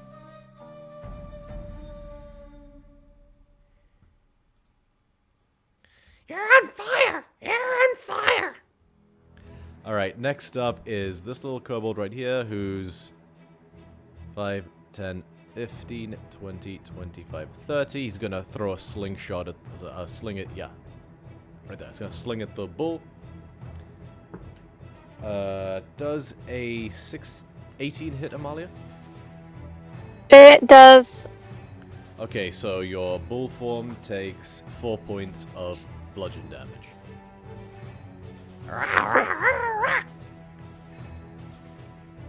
It is Calliope's turn. What's she gonna do? She's like, man, these guys are annoying.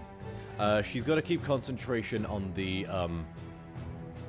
Triceratops. Sorry, the bull. So let me pull up her spell list.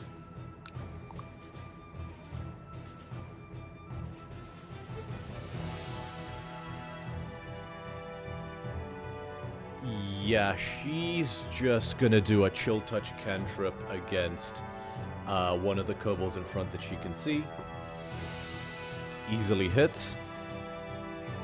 And as long as she doesn't roll super shitty. Yeah. Yeah, so she instantly kills this kobold as the spectral hand comes out of her hand and sort of shoots forward, touches the kobold who just withers and dies and just slumps to the ground, almost like a mummified husk as his life force is drained. Clappy's like, yeah. And she takes out her lyre, strums it, and is going to inspire the Triceratops to hopefully, or the bull to hopefully break through the thing next time.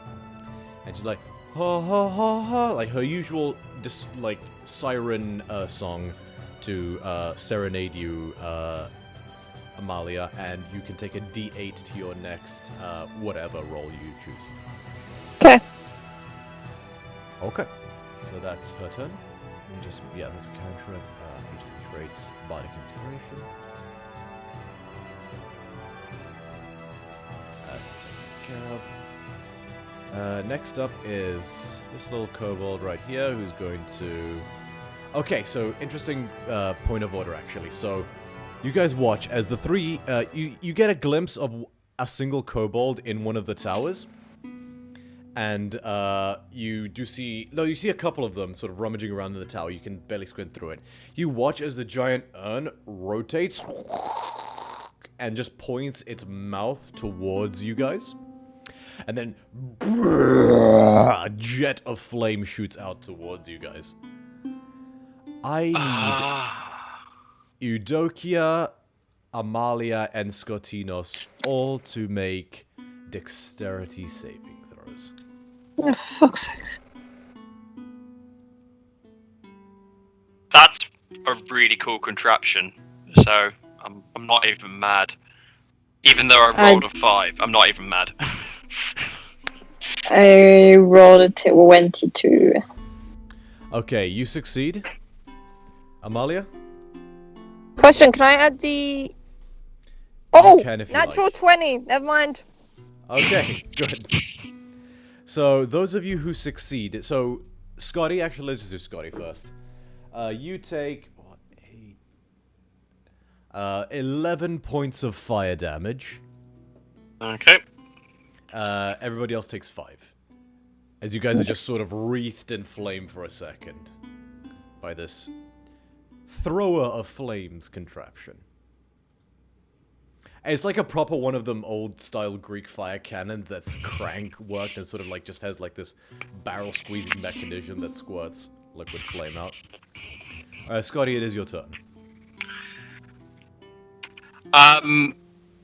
Yeah, I think so the reason that kind of hit me is because my gaze had kind of been almost like squarely focused on one that smacked me right in the face with a pebble.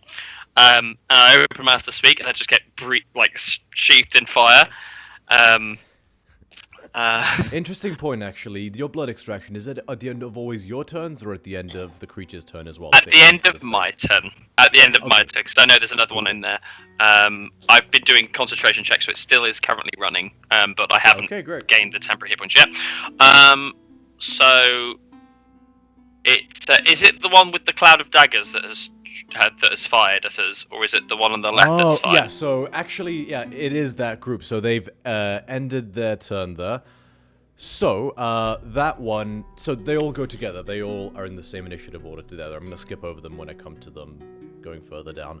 Okay. So, yeah, that one, Bithynia, go ahead and roll your Cloud of Daggers damage. Okay, hold on. Just interesting point, actually. Scotty, the first time you used blood extraction, how much damage did you take? The first time I did it, I'm gonna have to go back and look at see if I can get the history of the rolls. It was 11, sorry, it was 11. Yes, that's correct. And specifically necrotic.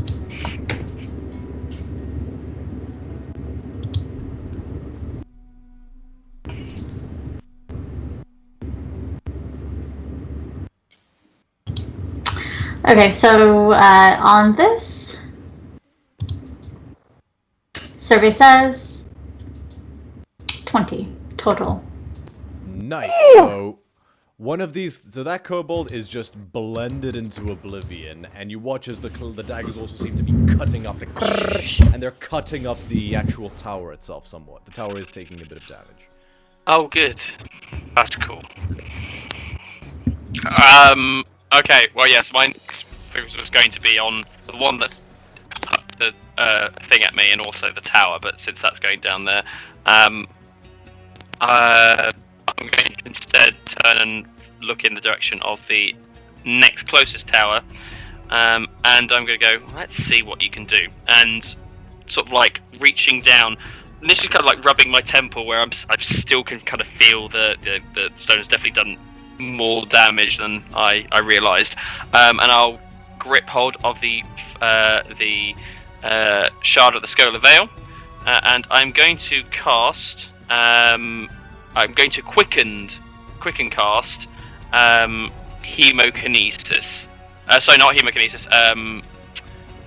Blood boil. At the that's not even right. I'm gonna do even better. Gore spike. At the creature at the sort of like the mouth of the left tower. This one here.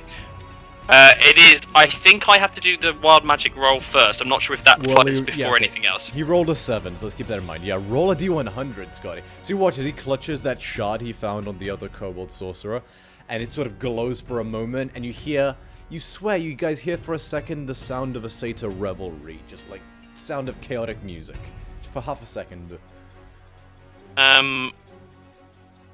Okay, 85. What is that on the wild magic table? There's multiple wild magic tables. So do you want me to do it from the one that I've got here, or do you have a specific one you want to use? Let me just have a look at the. So I'm just looking at the one on Wild Magic Surge on the actual class list in D&D Beyond. We'll use that one for the moment. Yeah. So you cast Mirror Image. Yeah, we got the same one. Cool. So you guys watch as these sort of phantom like satyrs begin erupt out of the shard, and then begin sort of dancing and celebrating around Scotty in such a way that you gather the sense that he's harder to hit right now. Nicely done. Cool. And yep. So for Gore Spike, that one will take. It's not much. 4 necrotic. Okay. So your total roll was 4? Total damage, yeah, it's 2d10. I rolled very poor. So that's 4 necrotic. Okay, good to know. So that's my bonus action. I am then going to cast. Crud. Yeah, actually, because we're not through yet, I have to wait till we get through. I'm going to then just simply cast Gore Spike a second time at the creature directly behind. Cool, he's dead and can't save again. Yeah. Another 7 he rolled, so he's also dead. Okay. Was it roll damage? So, yep, I shall do. They have 5 hit points, so... Well, I only rolled 4 total for the first one. Oh, okay, then he's... So he might still have 1. Second one I rolled 11. So, Okay, yeah, I kind of grip hold the shard, and then I kind of take my dagger, impale my palm, and with sort of like a howl that kind of matches the sound of the revelry that's kind of going around me, I pull out almost like 2 small javelins of blood from my hand and just huck them in the direction of the second tower, impaling one and wounding the other. Yeah, one of them is like, "That hurt!" And the second one is just like, it's just nailed to the wall on the interior of the tower. Cool, Hilira, it's your turn. Oh, Oh, last sorry, thing sorry, is there the last one, the guy that was rolling a barrel, is he within my blood extraction range? Yes. They need to know the con as well. Fails. Q, and he takes 3d6.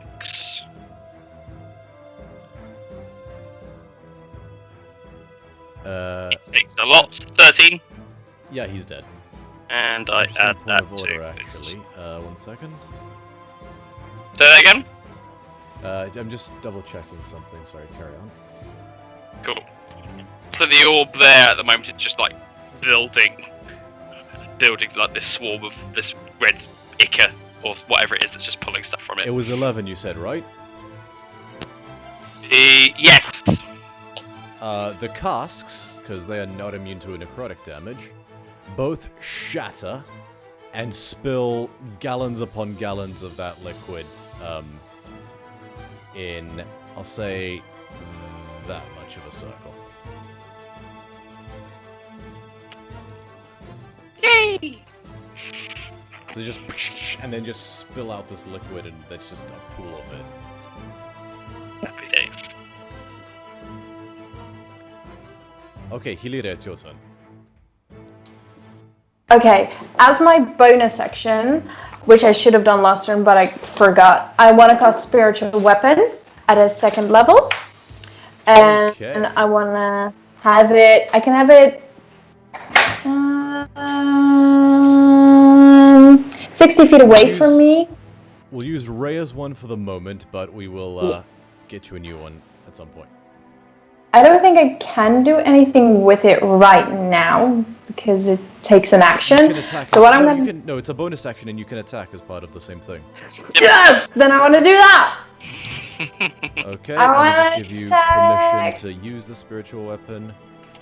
Okay, so where are you placing it? Where would you be placing it? Okay, I have like 60 feet. I want to get the fiery one, like that one.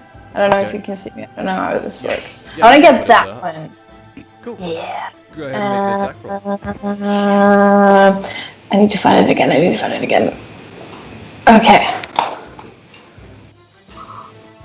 11? That just misses.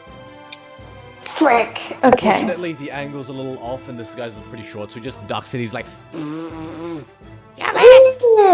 don't like you either. Stay out of my turn.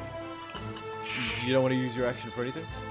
You can still What? cast a cantrip if you like. You can still use your action to cast a cantrip if you like. I point at that one, the one that dislikes me, and I want to totally dead. Okay, go ahead. with Also, advantage? wisdom saving throw. Yes. Well, yeah, no, he fails.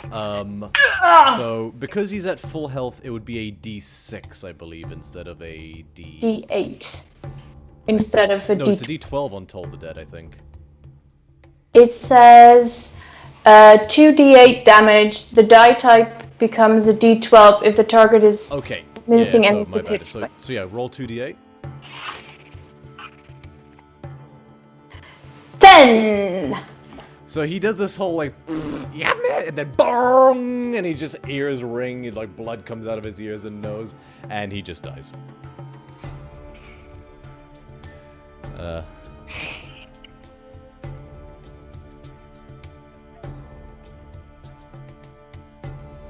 Okay. Anything else? I think we've just lost her. She's frozen. I'll take that as a no then. This kobold is gonna 5, 10, 15, 20, 25, 30. That's all he can do this turn. He's gonna hold an action. Next up is...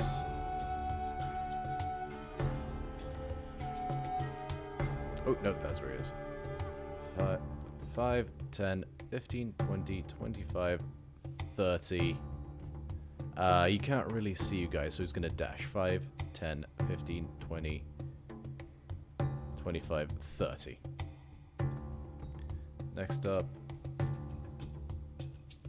this guy is going to 5, 10, 15, 20, 25, 30. And he's going to try and throw a sling at Eudokia. Eudokia does a... That's a natural 2, so no, he kind of doesn't get a good perch on it, and you just catch the rock in midair and throw it away. Just give him a lair. You're like, ah! Shit!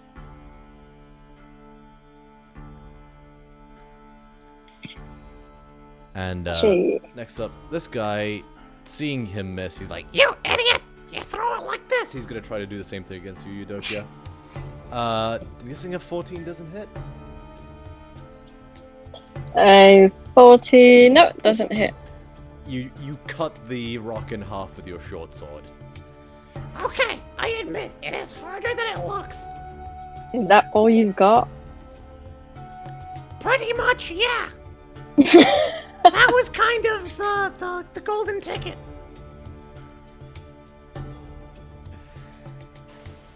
Okay, bursting out of the window. So you see like this little ramshackle wooden building that's built into the rock. And bursting out of the front door, you see one more of these guys who lights a Molotov and is going to throw it at the bull.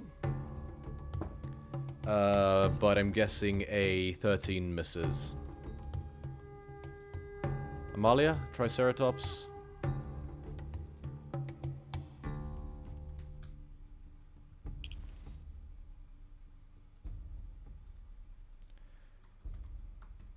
Let's have a look. Does a thing hit the Triceratops? 13 just hits. So she would take, and let's remember this for when she comes back.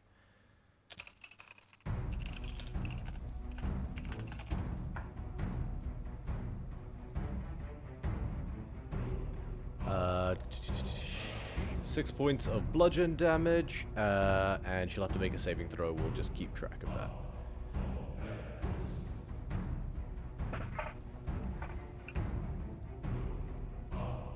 Cool, so next up is Amalia's turn, but she's not here, right? I don't think so. Okay, I'm gonna say just to keep things moving, Amalia's gonna try attack the statues directly. And she's just gonna rear back and then just charge at them again. Boom, boom, boom, boom, boom.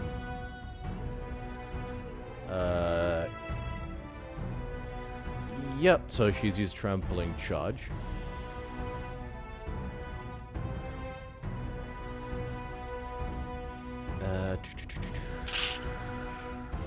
Second, sorry.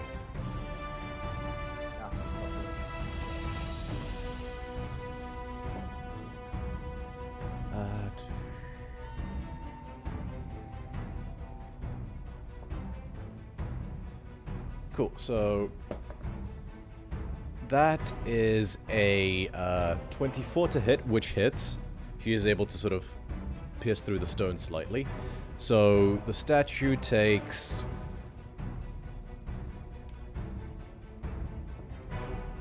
5, 6, 14 points of, 20 points of piercing damage. And an additional, because she can make a stomp attack, because she charged at it.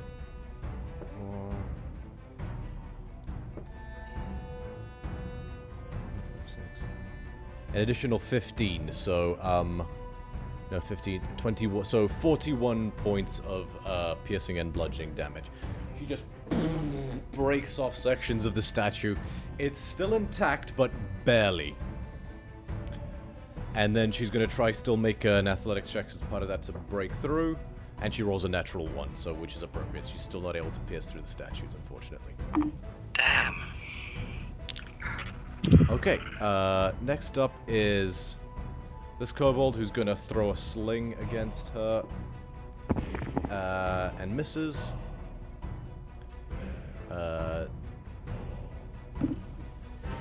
This kobold, he's already gone.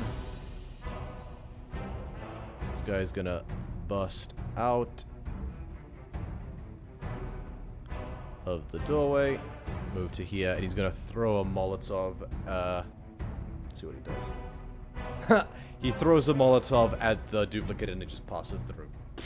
It just splashes on the ground, creating a small pool of fire there. Next up is... Okay, so what's the range on the flamethrower?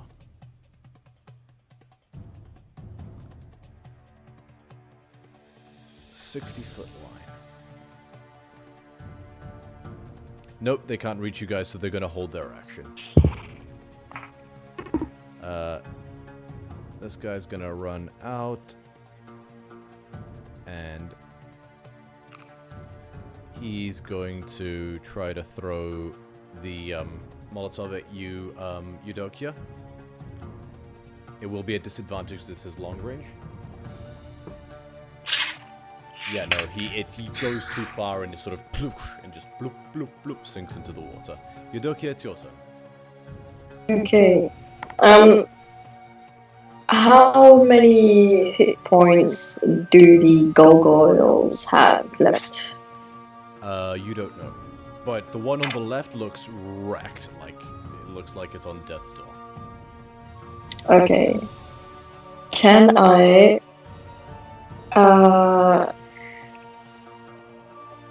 come down from Amalia and give a huge kick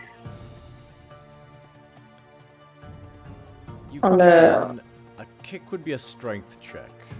Would be Oh. a strength-based attack roll. You can't use dex to try and break a gargoyle, unfortunately. Yeah, no. Okay. Okay. Change my mind. I'm not doing that. What I will do is that I will attack the closest one to us with my classic short bow. Okay, go ahead and make an attack roll. And it's a 19. 19 definitely hits. Go ahead and roll damage. Okay. Oh wait, your modifier is +4, right? Plus 7. You Oh, you mean for the damage? Yeah. Yeah. No, Yeah, for you the kill damage him. it's +4. Yeah, you kill him Sorry. instantly. He has 5 hit points. If you roll a Oh, roll, yeah. it'll kill him instantly. So, Okay. and you kill him. All right. Next up is one last one seems to burst out of here, and seeing his friend die, is like, "No, you killed Timmy!" He's gonna light a Molotov and throw it at you, Eudokia. Natural 3. Just splashes into the water. This kobold is gonna do a sling attack against Scotty. Does a 24 hit? Sorry, 22. I need to roll a d20 to determine that. Hang on.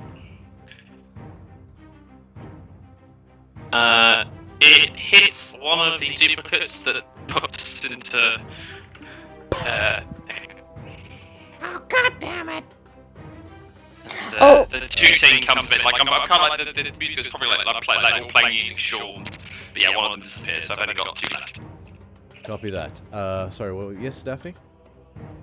I was thinking, you know, when you did Amalia's turn, Yeah? didn't she have like a plus something because I can't remember. Wait a minute, who was it? You think you've passed without a trace? Well, I know that at one point we said like the Bardic next inspiration? Oh, in Bardic Inspiration, she rolled a natural 1, so I decided not to use it. Oh, okay. Okay. Bithynia, it's your turn. Thank you for your patience. It's all good. It's all good. So, You've gotten the sense that these guys die quickly, but there's a lot of them. yeah, my blades are just not going to do much. So I'll keep whittling down over here on this upper right bell and chaotic situation going on. And with that, I will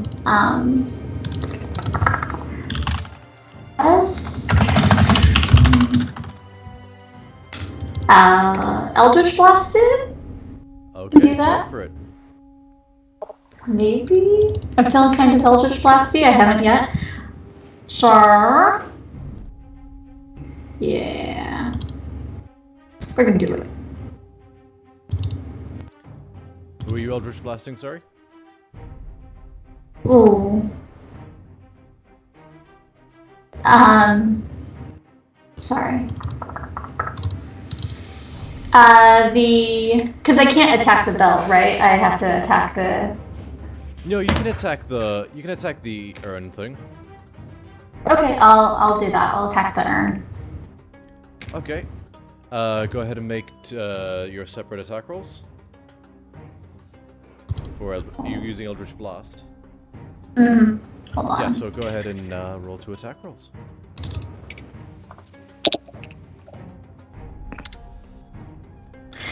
So, okay, I rolled on D&D Beyond and it gave me a 28. Would you prefer me to do it in the Foundry instead?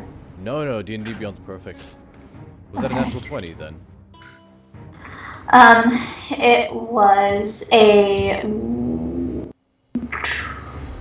I don't know. Yes, it was 20 plus 1, and then I rolled it. Wait, plus 1? No, so it is a natural 20. Oh, so remember, for some things it doesn't quite carry over. Like D&D Beyond's being weird and it wasn't using your intelligence modifier properly, so it would be plus 8 instead of I think it's because when you're doing your attacks, are you just pressing the dice icon on the bottom side? I am correct. Yeah, so that's fine. No worries. So that's if you're rolling just a set roll with certain acts. You can actually find the weapon or whatever it is inside your actions / spells, Yeah, and they have their my own bad, I got rules on that. confused. Cool, so yeah, no, that was a natural 20, so go Yeah. ahead and roll damage on that first hit. So it's a Critical d10 hit. doubled plus 5.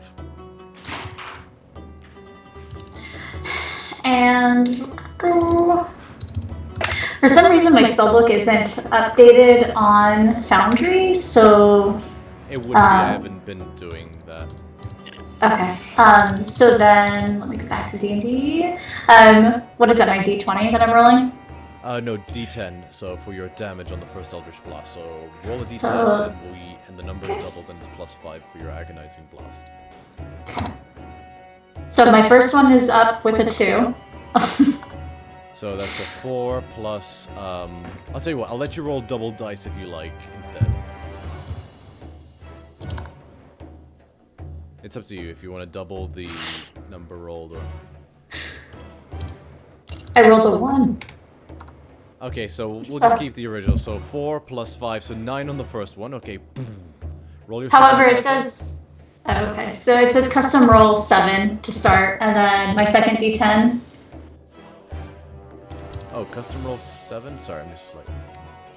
So for the second attack, rolling 7 plus. whatever the attack modifier would be to hit. Oh, she rolled a d10, not a d20, is what I can see here. You are correct. What might I need to roll a be d20, right? Yeah, so you're making your second attack roll. So we've calculated damage for the first one. Make your second attack roll. Eldritch Blast is 2 separate shots. Yes. Hold on. I'll try and get the where you will find the button to click directly in your. Okay, I've got it on here. Okay. Yeah, so I'm doing 2 d20s, correct? Yeah, so you've done your first one. That was the natural 20. Now, we're just going to roll the other one separately. 1 d20. Yeah, 1d20. She shoots, she scores, she gets a 12. So that's a 12 on the d20 plus 8. That hits. So go ahead and roll damage for that. So that's another d10 plus 5.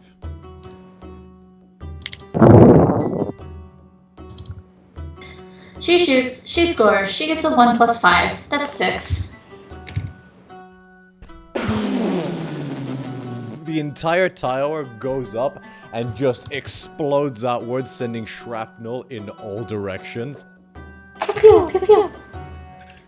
So I need to do a calculation here real quick.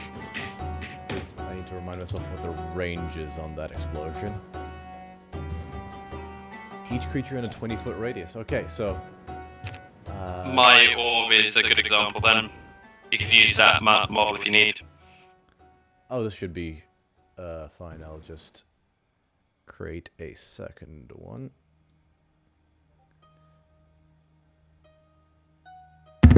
Meanwhile, Bithynia kind of looks at the other people.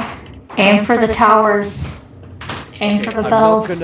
I'm not gonna bother rolling for that kobold because he takes... You know what? I'm just gonna roll for fun. He takes... 11 points of piercing damage from the shrapnel. And an additional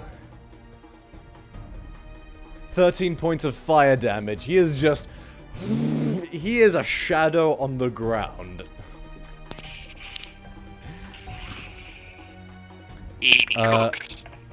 Yep. Okay, well, I'm pleased with myself. Carry on. You guys see like a trickle of dust fall from the ceiling? Oh no, it just misses. Okay. Yeah, it just misses the pool of liquid on the ground that you, at this point, can safely assume is quite flammable. Okay, anything else in your turn, Bithynia? I am good. I believe I'm good, yeah? Cool, and yeah, your cloud of daggers is still up in that same spot in the air, just... Next up is... this kobold, he's like... Oh, God! What? He looks at you guys, What are you, crazy? and he's gonna try and... just move... forward, and...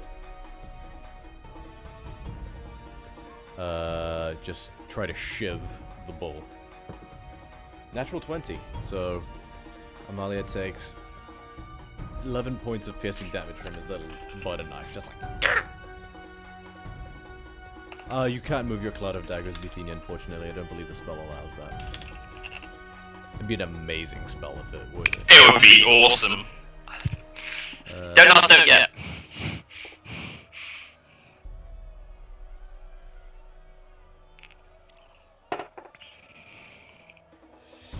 Okay, sorry, just a lot to keep track of. We still lost Amalia.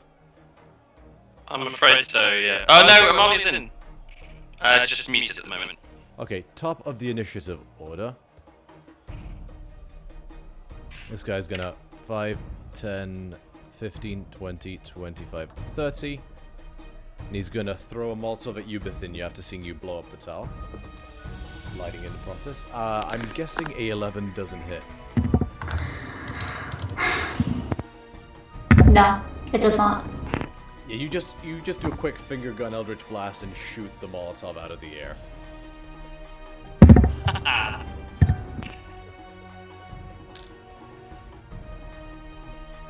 And the kobold just looks at his compatriots and says, For crying out loud, they're boxed into the bridge. How are we failing at this? That's his turn. This guy's gonna 5, 10, 15, 20, 25, 30. He's going to throw a Molotov at, he's gonna pick at random. You, Hilira, does a natural 5. Never mind. He just can't quite clear the thing and just sploofs into the water. Fuck! This guy's... Oh yeah, he's still alive. But he rolled his barrel, so he's a regular kobold at this point, so he's just gonna run this way. And he just disappears out of sight.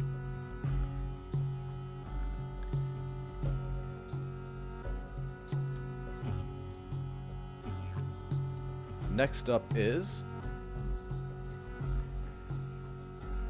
this guy! Who's gonna run out 5, 10, 15, 20, 25, 30. He's gonna try... Actually, he's gonna make an intelligence check. Natural 20, so he sees through the illusion. And he's gonna just sidestep it and try to stab the bull. Natural 19, so Amalia takes an additional 7 points of piercing damage. Next up is this guy who's going to 5, 10, 15, 20, 25, 30. He's going to throw another Molotov at you, Scotty. Natural 6. God fucking fuck. And this guy is just going to turn around and he's just going to try to shoot a rock at you, Bithynia. Natural 9. They just... It's like they're like throwing like food scraps on stage or something, like ploof, ploof, pat, just missing you all horribly. You're dead! You're dead! Calliope's turn. What's she gonna do?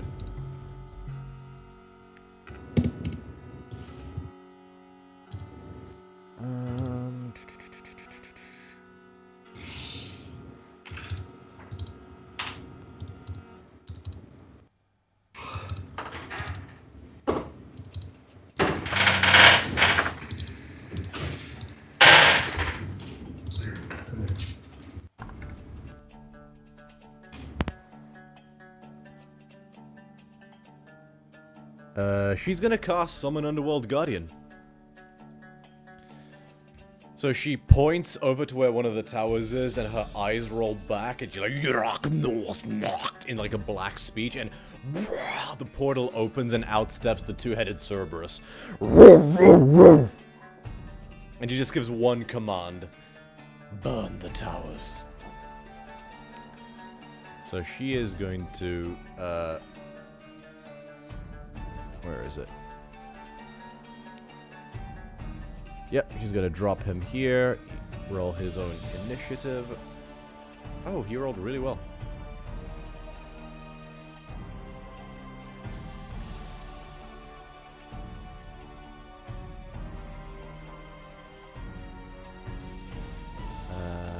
So it's +2, so...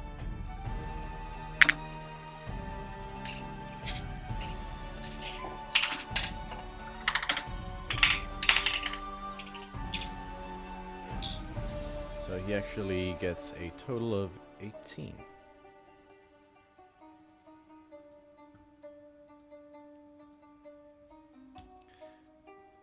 Okay, so... and she's gonna... Yeah, she's gonna hold her... She's just gonna end her turn. Getting a lot of messages.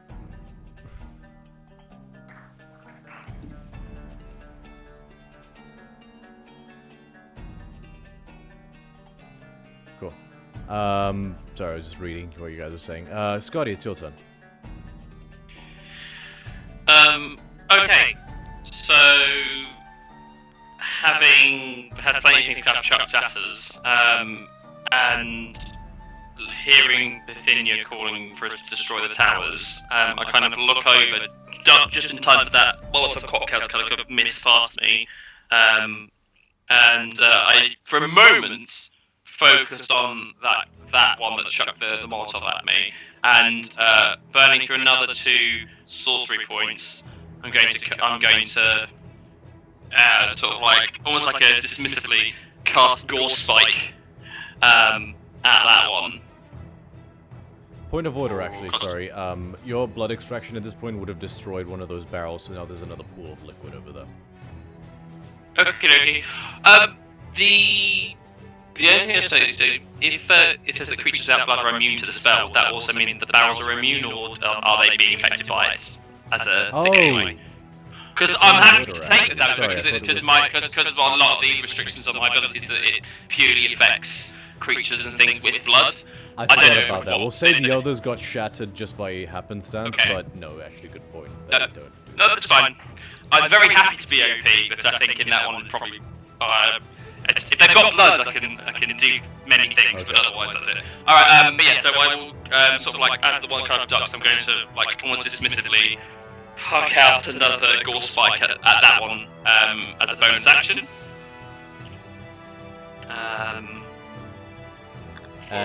Which one, sorry? The one that chucked the last one that chucked the Molotov cocktail at me. Okay, so... Yeah, it was one of these ones. I can't remember which one, but... To be fair, I might not know. Whichever one looks most suspicious. He rolled a 12. One most likely. Okay, it takes 8 necrotic. And he dies.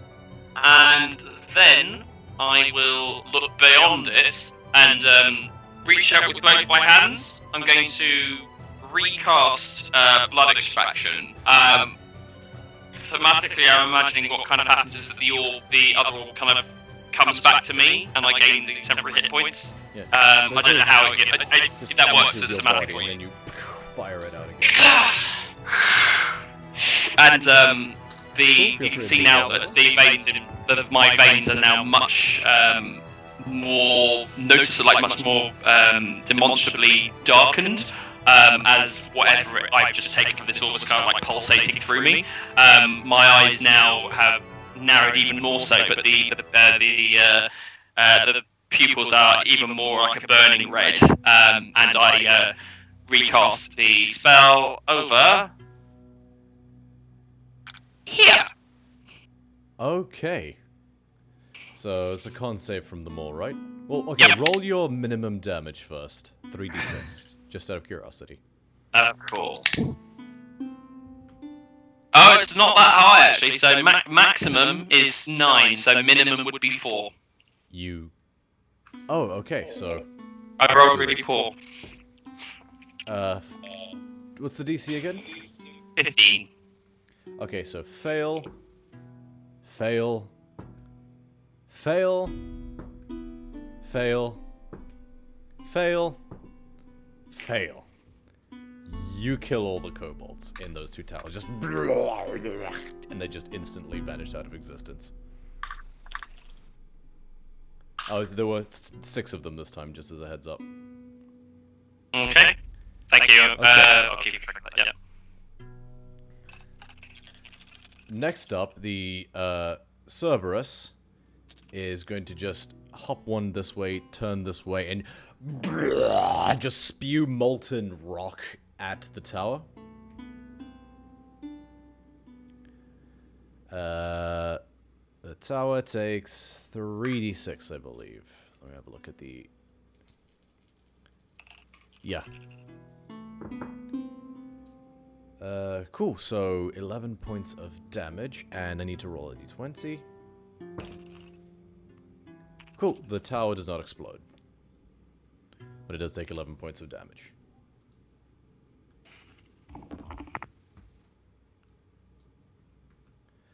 Okay, so after that it is Hilira's turn. Okay, the creature that's in front of me, I'm just gonna attack them with my spiritual weapon. Again. Okay, I believe, yeah, you can move it 20 feet each turn, right? Yes, I think I can, yeah. Cool. So 5, 10. Yep, cool. Go ahead and make an attack roll. Okay, let me find it real quick. Spiritual weapon. 25 to hit? That definitely hits. Go ahead and roll damage. So that's a D8 plus your spellcasting ability modifier. 11. You Wait. just instantly behead the kobold. Yeah! Die! I don't like you! And for your action, because you can still cast a spell, like moving that spiritual weapon is just a bonus action and it doesn't count as casting a spell. Oh no. I'd like to the other person, to the other side of me. I'm just gonna toll the dead. Okay, wisdom save. Yes. Natural 3. So go ahead and roll your damage. Yeah. 9! And he also instantly dies. I don't like you either! Okay. Next up, this guy is going to 5, 10, 15. He's going to try to stab the dog. Hits. And the dog takes 4 points of piercing damage. Next up, it is this guy who's like, Fuck. and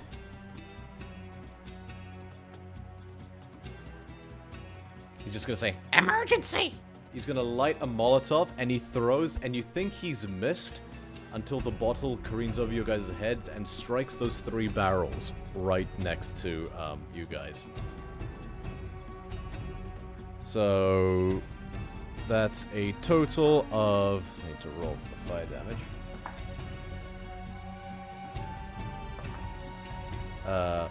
5. Actually, gotta make the attack roll first. So yeah, it just lands in that area, so yeah, rolling a d20.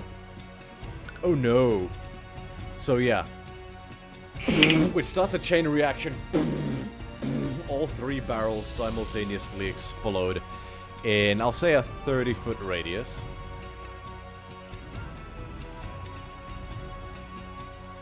From this point. I need, so that statue is obliterated. Because it's, how much is it per barrel? Let me just double check. God, this is a lot of damage. Okay, yeah, it's 46 fire damage per barrel, so that's 12d6. The bull's definitely getting hit. Bull needs to make a dex save. Amalia, you there?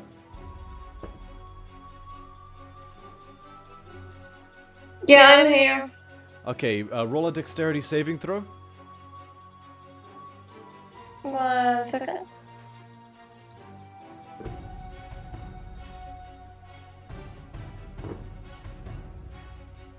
Nine. That fails. Okay, so Ugh. I don't like being a bull. At least it's free health. That's a good point.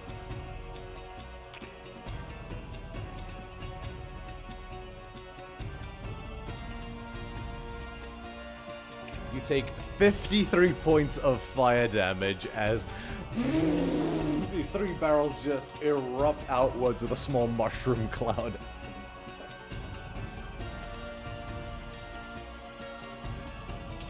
Okay, I have a serious question now. Because Yeah? I read the ball had only 40 hit points. The excess carries over onto your form when the ball form drops.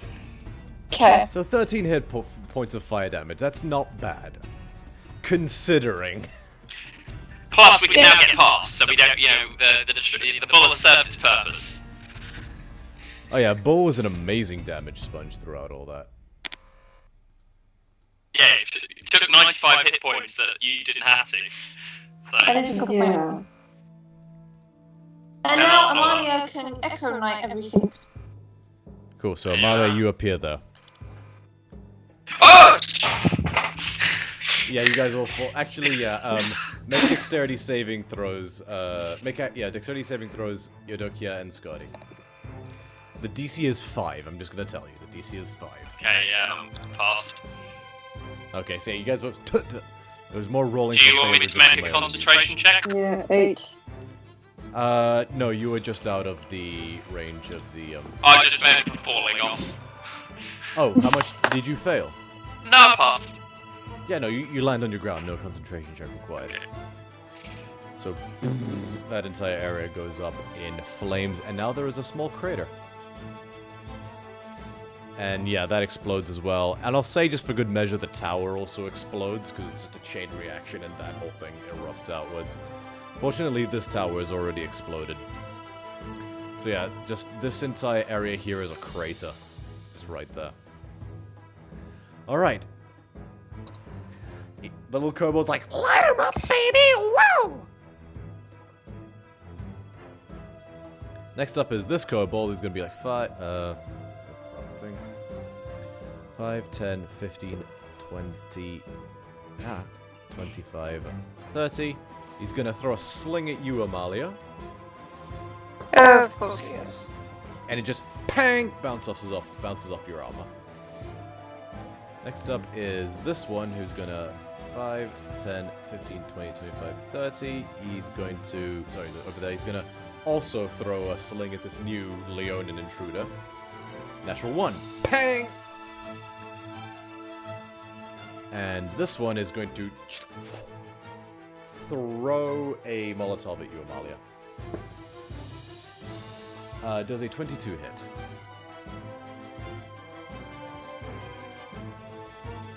I know it hits, so I'm gonna go ahead and roll for damage. You take 7 points of bludgeon damage as the bottle shatters against your head. And you're doused in flammable liquid, which deals an additional 5 points of fire damage. Oh yeah, point of order, you're on fire, so you're gonna start taking a d4 fire damage at the start of your turns. Okay, it is your turn, Amalia. You take an additional 1 point of fire damage. But it is your turn. Oh, for fuck's sake. You're Okay. gonna keep I need- doing that until you put out the fire, just as a note. But you can do that whenever you want. Okay. Can I produce an echo if I step forward? What's that called? Oh yeah, make an acrobatics check and a dexterity saving throw, because I'll say with that explosion, the towers are both reduced to cinders from shrapnel, so there is no further, because it was a big explosion. Cool. So yeah, you can step forward. You want to manifest? Okay, I'm gonna go. And then I want to manifest an echo here. Okay. Okay. And then can my echo hit that little thing in front of it, and can I hit the one in front of me? Yes, you can. Roll 2 attacks. Are you two-handing or dual-wielding? You're waiting. Okay, cool. So it's a d8 damage. But yeah, roll 2 attacks.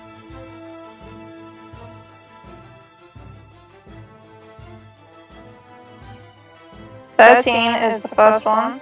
13 hits.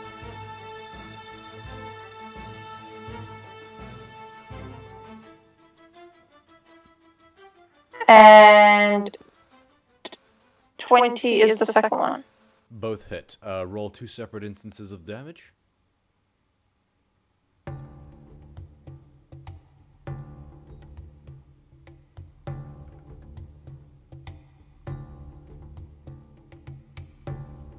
Eight You decapitate one kobold.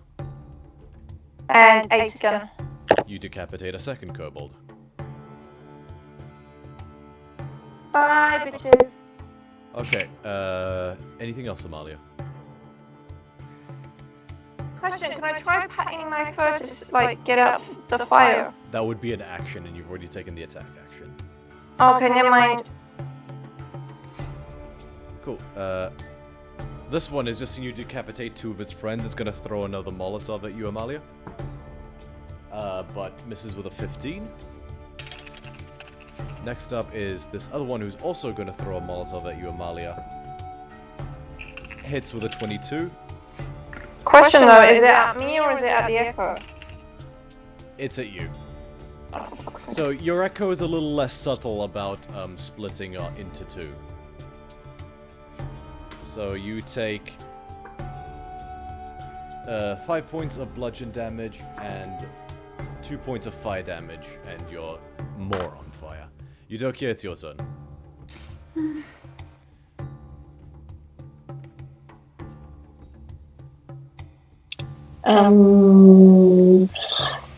How far? How do I know like how far can I move?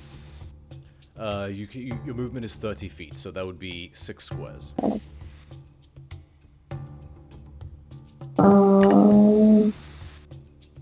So square. So from I'll just be 1 second. You carry on. No worries. 35, 40. Okay. So I will move behind Amalia. Okay. Tip, tip, tip. And then, so I have a bonus action, right? Yes. Okay.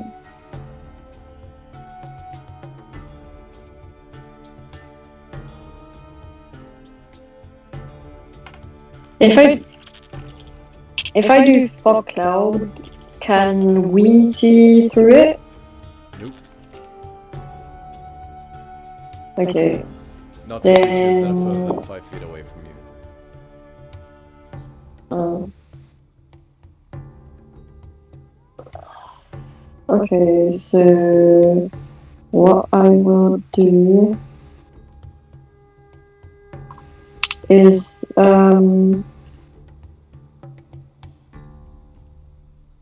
Emmanuel, can I ask you like how well damaged are you?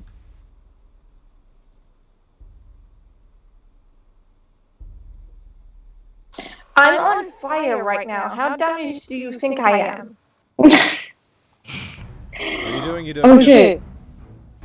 Okay, because they seem to keep throwing things at her. So I can't heal, however. You can put her out if you want, as an action. Oh, really? Yeah. Just pat out the flames. Because I was thinking invisibility, if not. I'm invisibly on fire. Does that make the flames invisible, or? You pose an interesting philosophical question. I'm gonna say no. Okay. Yeah, so, okay, so I'm gonna I'm gonna take the fire out. Yeah, you just pop, pop, pop, and you just put the fire out on her. So Amalia, you don't take any more fire damage. Thank you very much. The kobold on the Don't mention thing it. just lights another Molotov and just looks at you, Eudokia, and says, Put this out! and throws a Molotov at you. Okay. Natural 19, so 23 to hit. Oh wow. Yeah. So that you hits. take a bottle to the face that shatters, dealing 6 points of piercing damage, of bludgeon damage, and an additional 4 points of fire damage, and now you, Eudokia, are on fire. Oh, good. Bithynia, it's your turn. Alright. Okay. I should probably have grouped up these kobolds. This is taking forever, I apologize. You can still do it. Yeah, good point. Because they have a movement, an option to move on every turn, right? Yeah. I don't think many of them have done that. However, I can nuke this bell that's over here and potentially wipe them out. Yes, you absolutely can attack the flamethrower. No. Okay. Let's see if I can do it. As you're walking forward, I'll say make a perception check. Okay. And with a perception of 8, she's not potentially perceiving much, I don't think. Nope, never mind. She's been in the back for too long, and maybe the heat's getting to her. Is it okay to still Yeah, you can do what Eldritch you want. Blast? It was additional information that you were rolling for. So do what you were gonna do as you were. Okay. And I haven't been hit, so I can't Hellish Rebuke yet. So I will Eldritch Blast? Maybe? Yes, you can. So you can make 2 attack rolls against the tower.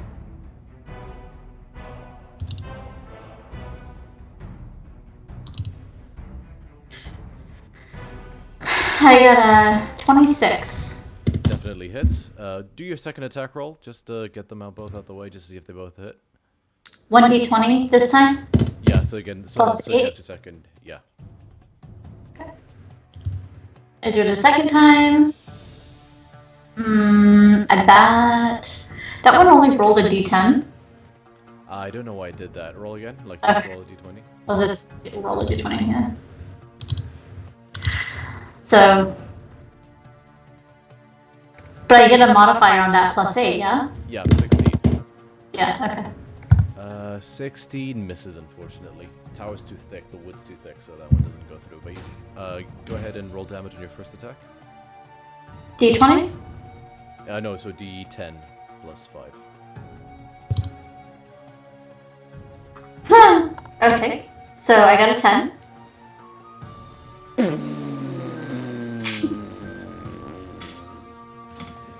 Pew pew, pew pew. Finger guns. Yeah, I'm gonna say these guys are all dead.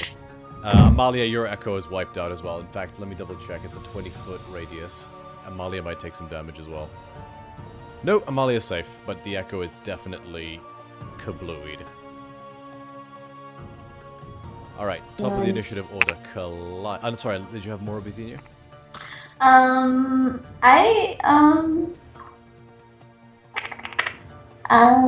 think I'm good. Yeah, I'm good. Okay, Calliope is gonna run forward. 5, 10, 15, 20, 25, 30. Chill touch cantrip against one of the kobolds. Hits. And kills him. Scotty, it's your turn. Okay, I will, still with a very concerning grin of happy, some form of twisted pleasure from the absorption of the blood from the first orb. 5, 10, 15, 20, 25, 30, 35, and am I within range to do sickening, ray of sickness? Let me make sure. Ray of sickness. I think so. I will. That's your innate thing, right? It is, yeah. So I kind of like with a grin and sort of like sort of almost rubbing my palms together, mutter something in Sylvan with a very like it sounds normally just I'd say to chants might be happy and joyful. This seems like a very like dark and ominous chant, and I will aim it at the one in the middle. I need to do a ranged spell attack. Wisdom. So this uses wisdom instead of charisma. Yes. Okay. Cool. It shouldn't matter too much, but yeah. So go ahead and make your attack roll. Yes, so I have to do it manually, so d20 plus 7. What's your wisdom? Wisdom is 16. So it's plus 3. Your proficiency bonus is plus 4. Level 7. My sorcerer spell attack bonus is plus 7, yeah. Yeah, but that's if you're using charisma, right? So it should be plus 6 instead? Yeah. Okay, my apologies. Okay, in that case then No it's worries. 14. 14 hits. Go ahead and roll damage. Okay, it's 2d8. And if it's alive, it needs to make a Constitution saving throw. Yeah, go ahead and roll 2d8. 11 points of poison When it damage. simply dies. And then as a bonus action, 2 more sorcery points. I'm going to cast. Again. I was just out of range of that one. So hemokinesis again. Spike of blood at the one on the left. Oh, you mean Gore Spike, not Hemokinesis, but yeah. I keep con mixing save, them yeah? up. Yes. Yeah, he totally failed on the con save, so roll your 2d... 9. I believe it is. 9 total? 2d10 on Gore Spike, yeah. 9 total. Okay, anything else? Nope, I nailed all my abilities and stuff. Cool, Hilira, it's your turn. Yeah. Okay. So that fiery thing on the right in that crater, that's still alive? What fire? Still. What's that? That fire thing. Am I the only one seeing that? I think I am. That's so weird. I'm the only one seeing that. Anyways, never mind. What thing are you using, sorry? No, I'm seeing another creature that I don't think is there. I can't see it on the stream. So that's weird. Maybe I'm just lagging because of the power outage. Anyways, I'm gonna have my... I don't know if my duplicate can do that. Can my duplicate touch? Yeah, you can do, like, touch range spells, yeah. Okay, can I do with my duplicate 1 step back? Because, names. Eudokia, you're on fire, right? Yeah. You can't I'm do gonna that. use- You can cast spells, but Dang you it. can't, Okay. Can It's I an move illusion. up? Can I move You up can move like up. my Yeah. 30 feet? I don't know how to do that. 5, I'm gonna 10, try. 15, 20, 35. Yeah, you can move up fine. Okay. How much have I done? I've done 10, 15. Okay, I'll end there probably, and I'll just use my action to pet her out. Like, Cool. Put her out. Yeah. Easy enough. Anything Thank else? you so much for that. you're welcome. And then.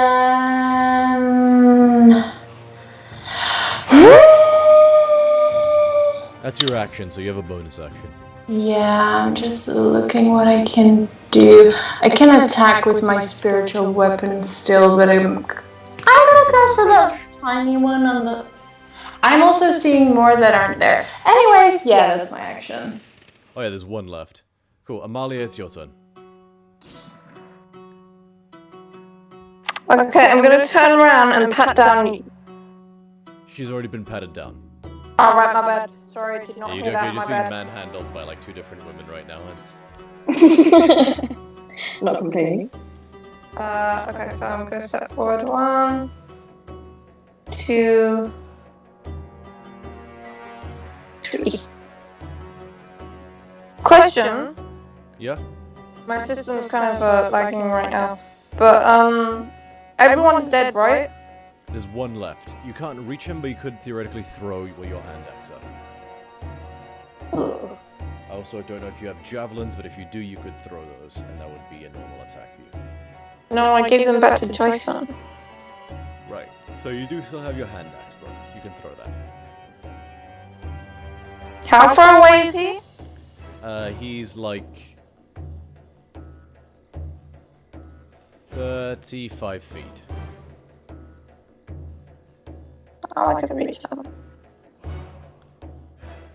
Okay, I'm gonna throw a hand. I'm gonna throw an axe. Okay, go ahead and make an attack roll.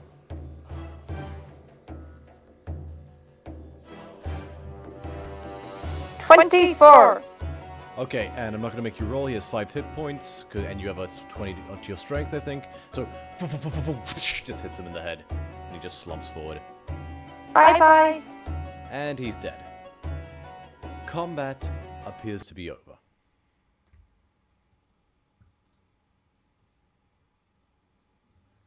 Let me transition back to normal screen. Cool, so you guys gather yourselves, sort of pat the last bits of fire out, and you're standing in the wreckage of this courtyard. Whew. That went rather well. Oh yeah, interesting point actually. I'm gonna say that rather than treating it like a video game and having you guys move around, because it might reveal things that I'm not ready to reveal just in terms of getting ahead of them, like finding trapdoors, tell me where you want to move and I'll move you out of combat. Okie dokie. you guys find yourselves just standing there for the moment. Okay. Okay, are we going left or right? Wherever we want, we should go fast. Fuck. Yeah. That was loud. Actually, Calliope just says, "What?" Are we moving left or right? Okay, I vote left. Okay, I'm gonna move left and see if I can like see anything. I will move to go. Oh, sorry, go on. Are you moving with her? No, I was going to go up the rickety staircase to go to where this platform was, to find out where those kobolds that came out from up there. So you move along over here on the rickety structure. Can I just have a quick question in terms of point of order? Do my temporary hit points, do they stack on top of each other? No, they don't. Okay. That's what separates temporary hit points from normal healing. Cool. Okay. So just Scotty, how much do you weigh total? Including your gear. That's rather 149.5 pounds. Total? Yep. Okay, never mind.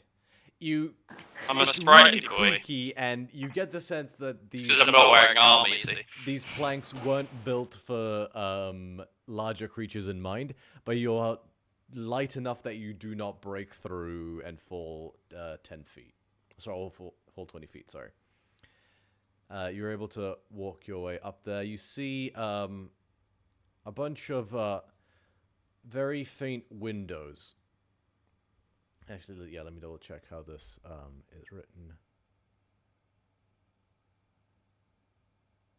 By the time I get up, my second blood extraction shoots back to me, and the same kind of effect happens to me, but my temporary hit points remain at 27 because that's the higher number. Cool. You see, actually, no, there aren't really any windows. It's just one small wooden rickety door. We'll get back to you just a second. Hilira, you walk up this winding path this way, and you see a little tunnel that winds up a long path and goes upwards slightly. Okay, is it dark in there or can I see? No, so it's dim light, but it's getting a bit brighter at this point. The liquid is just as a steady glow to it. I'm going to say it's considered normal light at this point. Okay. Okay. So you see about a 45-degree angle, smooth obsidian stone that's quite slick thanks to some spilled liquor. And you see a rope to the side that has sort of is nailed to the wall with these in these rings. It's sort of hanging off these rings, almost like a guardrail. Okay, can I call for Eudokia and say, Yeah. can you come here for a minute? I need you to help me look for traps, because I'm worried. Okay, 1 second. So sort of move towards you. I'm still smoking. So you can basically see wherever I'm going. You can follow me. And I smell nasty as well. Big burn hair. Can we look for traps or see anything that would indicate that that's the way? Check. I am. Eudokia, make it. Are you assisting her? Yeah. Yeah. Make an investigation check with advantage. Eudokia. Oh, with advantage. Okay. Do you need me to do it as well or no? So this is just Eudokia and Hilira doing the check. So it'll be just them. 18. You do notice that the rope that's on the guardrail seems to, you peer up ahead, and it does seem to be connected to something at the other end. Bithynia, what are you doing? I'm just chilling here because I am not moving myself. Sorry, I realized that you didn't go back to you, so you can absolutely tell me if you want to do something. I'll move. You can move me forward up towards the red guy. Scotty, yeah. Okay, cool. Yeah, I doubt you collectively weigh more than Scotty, so I'm gonna say you don't break the structure either.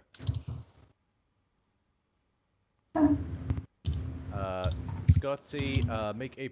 Sorry, yeah, Scotty, you're standing in front of a wooden door-like structure. I think you.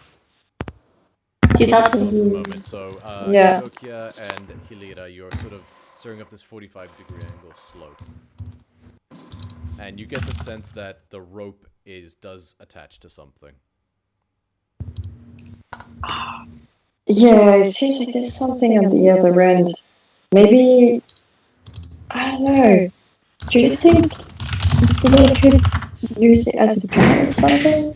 Oh my god, we got raided. Who do we get raided by? What? Hey, At the Scotty, bread. welcome, Ed. Hello. Welcome to the stream. Hi guys. Do we sound okay? We just survived a kobold raid. Just to recap, Or a raid on for chaos. the first time, it was the players against a shit-tillion kobolds, lots of explosive barrels, everything went up in the air, cat hair got burned. You're right, I probably do need notifications. I am a one-man streamer. Maybe Ed, you can give me a crash course on notifications, and we can have a really pretty good-looking stream next time. Yeah, so welcome. Thank you. Please stay tuned. So, just to recap, the players are standing in a large cave where they just finished slaughtering all these kobolds. They can see a couple separate tunnels that are trailing off and going further upwards, and one large rickety wooden structure that's built into the cave, into the rock, dead ahead of them. Scotty, you're right in front of a trapdoor. Yep. So it was trapdoor size, but it's a normal kobold door. What would you like to do? I'm just going to, like, having not seen which way the door opens, I'm just going to assume it kind of opens outwards. So I'm going to try and pull open this trapdoor size kobold door to see what it looks like inside. Okay. Not checking for traps or anything. I'm just going straight in. This is gonna end badly. Double checking something.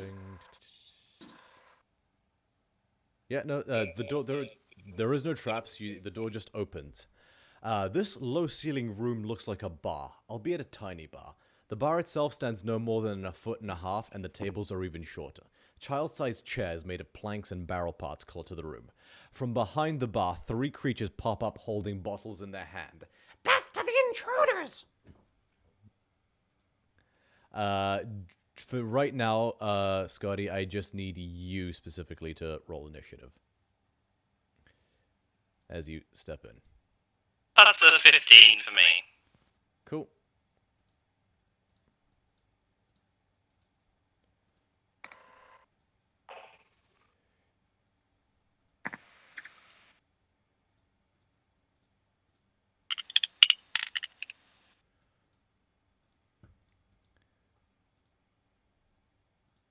Update combatant. 15. So in that case, yeah, I'll move the camera over here so people can see what's happening to Scotty. You go first, Scotty. Alright then. Eeny, meeny, miny, mo. 2 souls through points, so last one plus my one for my class to Gore Spike, the one on the right side. Cool. Con save. He fails. He takes 11. He dies. Catch a kobold by the... And that'll be the middle one. Gore Spike again. Also fails. 13. He also dies, so you just pull out 2 Yeah. blood strands, send them forward, and just 2 headshots. Yeah. And And they fall for my back. movement, I just continue walking forward, sort of like having just received the second blood orb. So my veins are now probably just like pulsating with this black ichor-y like blood. I'm just going to talk saying, "Good news! you're the one that gets to live and answer questions. Unless you'd rather join your friends. Fuck you! And he's gonna try stab you. Okay, fair enough. A warrior's death it is. 20 to hit. No. Yeah, fine. He earned it. Yeah, You it's... take 4 points of piercing damage as he stabs you in the shin. My ancestors are smiling on me, Imperial. Can you say the same? My ancestors and I don't get on well right now. Okay, I would like to attempt... Okay, so I'm going to attempt to do my ram unarmed strike. But what I want to do is I want to pick him up and then headbutt him. So I think I need to kind of grapple Pick up first. Go ahead and make your attack. Yeah. Okay. 18 to hit. 18 definitely hits. Go ahead and roll damage. 3 bludgeoning. Oh no, is that right? Ram. Is that? Yes, that's right. 3 damage. So he's got a bloody nose and like missing half of his teeth, but he's still alive. Of course, I can make sure the end is less painful for you. And he just says, "So can I!" And he lights a Molotov and smashes it in your face.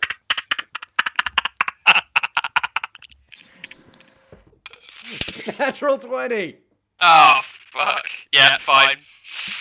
So you take 5 points of bludgeon damage, and you both take... where's the other D4? 12 points of fire damage as he just and kills himself. And he's dead. I'm not gonna lie, I have, as a way to go, I have a significant amount of respect for that.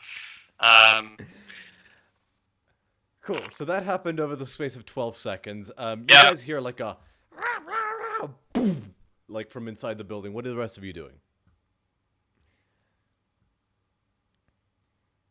I think Hilera is debating if she wants to throw a torch like near the trap just to see what happens, and it's like discussing that, if that's a good idea. You can't see the trap itself, or what you think is a trap. You just see that the rope. You tug on the rope slightly, and it does feel like it doesn't feel secure. It feels like it is going to give way if you pull it. That's what you detect with your. Can I pull it? I just want to pull it. Oh, that's not a good idea. Yeah. Okay, you tug on the rope, and you hear a clunk. I and you don't hear think it's a... and you see as where is it? I did a bad thing. I regret the thing I did. You see 10 barrels rolling down towards you.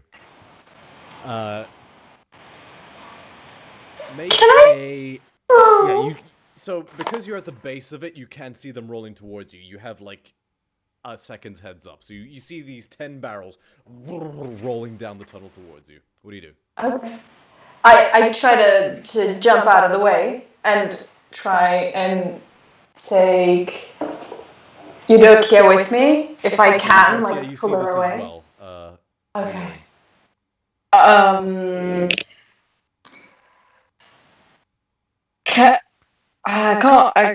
I can't carry you, I'm guessing. I think we sort of one is the same weight. No, but both of you are unencumbered. It's not like seeing an arrow coming towards you. You have like 3 seconds of you have like 2 seconds of seeing them rolling down. So you have a moment to react. Basically, it's not. If you were further up, it would have been problematic, but you weren't. So what I do is I grab. So I grab Hilaria's arm and I sort of make us roll behind this The tower, this bell here. Okay, so you guys run behind the tower. Yeah. Yeah, we're all, yeah. Cool. It's easy enough to do. It's not like you have a couple seconds, so it's not the hardest thing to do. You're able to roll and move around the tower easy enough. You hear 10, the sound of 10 barrels cracking and smashing and shattering. You guys see this as well, everybody else, and then you see like a green liquid seem to seep out of different color actually to the other liquids you've seen before, and just to hear a tss, and just fumes begin to arise as the acid begins to corrode in a giant pool around the area.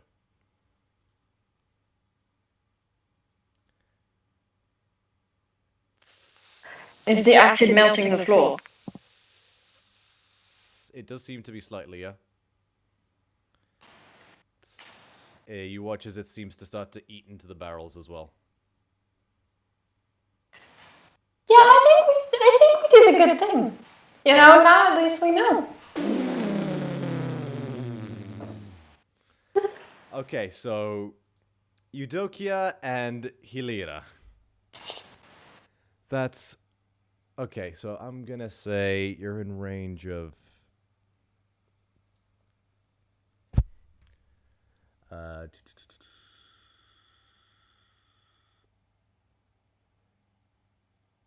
make a dexterity saving throw. Okay.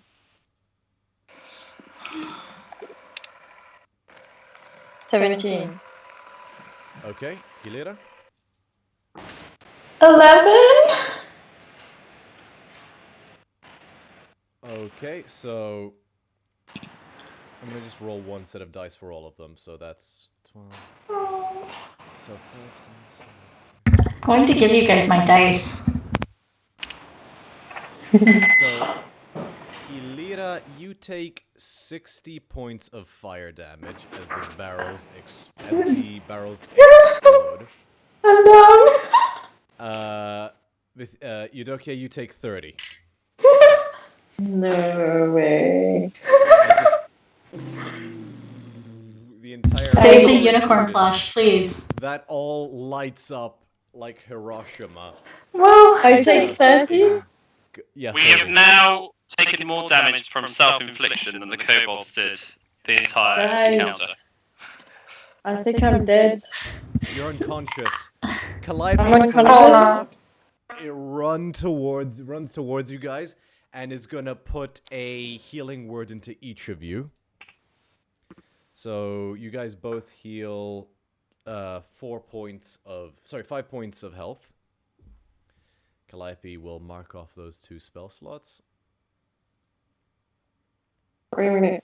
Because I had 30 points left. So now you have 5. You were at 0 and now you've been healed.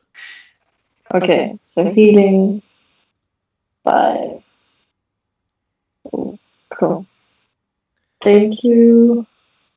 We're still He unconscious, goes up right? and says, I'd really rather not burn spell slots on idiocy, so please, be careful. now we know. Don't pull the rope. Walking out of the bar. Do that. I'm not Why even even going to comment on this. Scotty, Not are you even doing going anything to comment. else in the bar? So Scotinus walks out now with the skull of the kobold that killed himself, having now been poison spray, acid melted, so it's just the bleached skull, just holding it in his hand. And Kyle turns around and just goes, "What did I miss?" Oh, Bithynia, Amala, would you guys like to do anything? Well, I've just gone 30 feet right to go get my axe and come back. Okie dokie. Bithynia, you do see a little trapdoor area and a little bit of the interior of what Scotty just came out of. You could venture inside as well. You would have the ability to do that. I don't know. I'm new here, kind of, and I don't trust what's going on. You all are bonkers. I think I'm going to stay here. Couplet and I will maintain, unless anyone needs help from us. We're okay. Conditions are perfect. Almost dead, but I'm Just calls okay. out, what'd you see in there, Scotty? Oh, it's just me attacking him. They have anything interesting in there? To be honest, he says, chucking it over his shoulder. I haven't checked. Give me a minute, and I'll go back in and have a look. Okay, Scotty, make an investigation check. Okey-dokey. Or you could ask Bithynia to assist you as well, either or. 7. Yeah, I can totally assist you. Investigation check? Careful up the stairs. It's quite rickety. But yeah, Bithynia, you have to really like this thing is like 5 feet tall, so you guys have to really stoop down there, and you're like basically crawling around on all fours. It's less than ideal. So I mean, I do have couplet though, and I can do an investigation. Yeah, give him advantage or roll separate. Up to you. So I am interested, but not that interested, with a roll of 7. So So Scotty, you rolled a 17. Yep. Okay.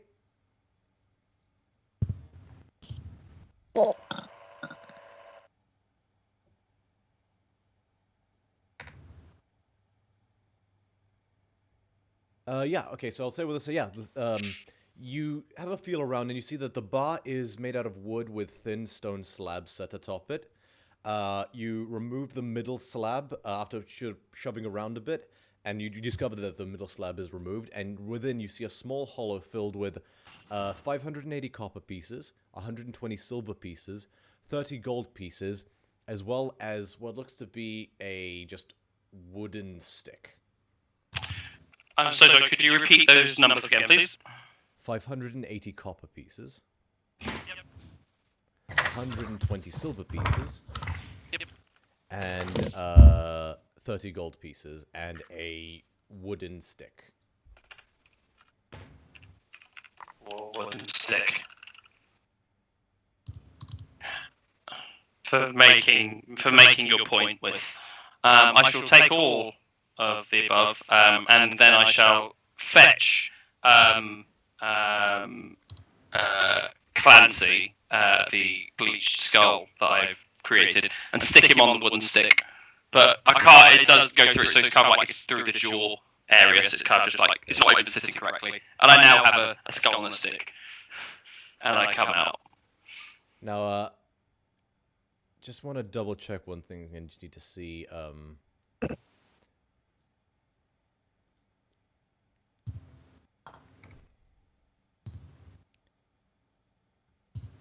Nope, never mind. Sorry, it's double checking if Bithynia had a feature, but never mind.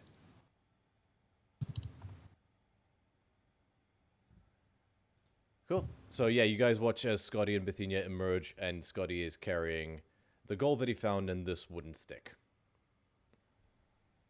And a skull, very important. What's the stick? Hee skull What's the stick. stick for? The whole skull. It was with the coin. Might be just for whacking people away from the gold. I can't feel any It's a little magic small. in this. Wand, maybe? I mean, it wouldn't be for me. Scotty, make a, I'll say make a perception check. Okie dokie.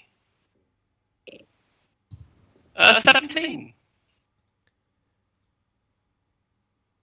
The stick feels different than it looks. Scotty, can I poke the Like The it still skull? feels like it's made out of like a hard material, but you feel grooves that you can't see, and like almost like a handle kind of thing as well. At one point. Ah. What is it? A key? I'm going to gingerly reach out and feel around the edge, expecting a sharper side. You do not feel Is it a a knife? sharper side, but at the very end, you do feel it like jut out slightly, and you feel a harder, smoother substance that you tap slightly, and it chimes almost like a crystal.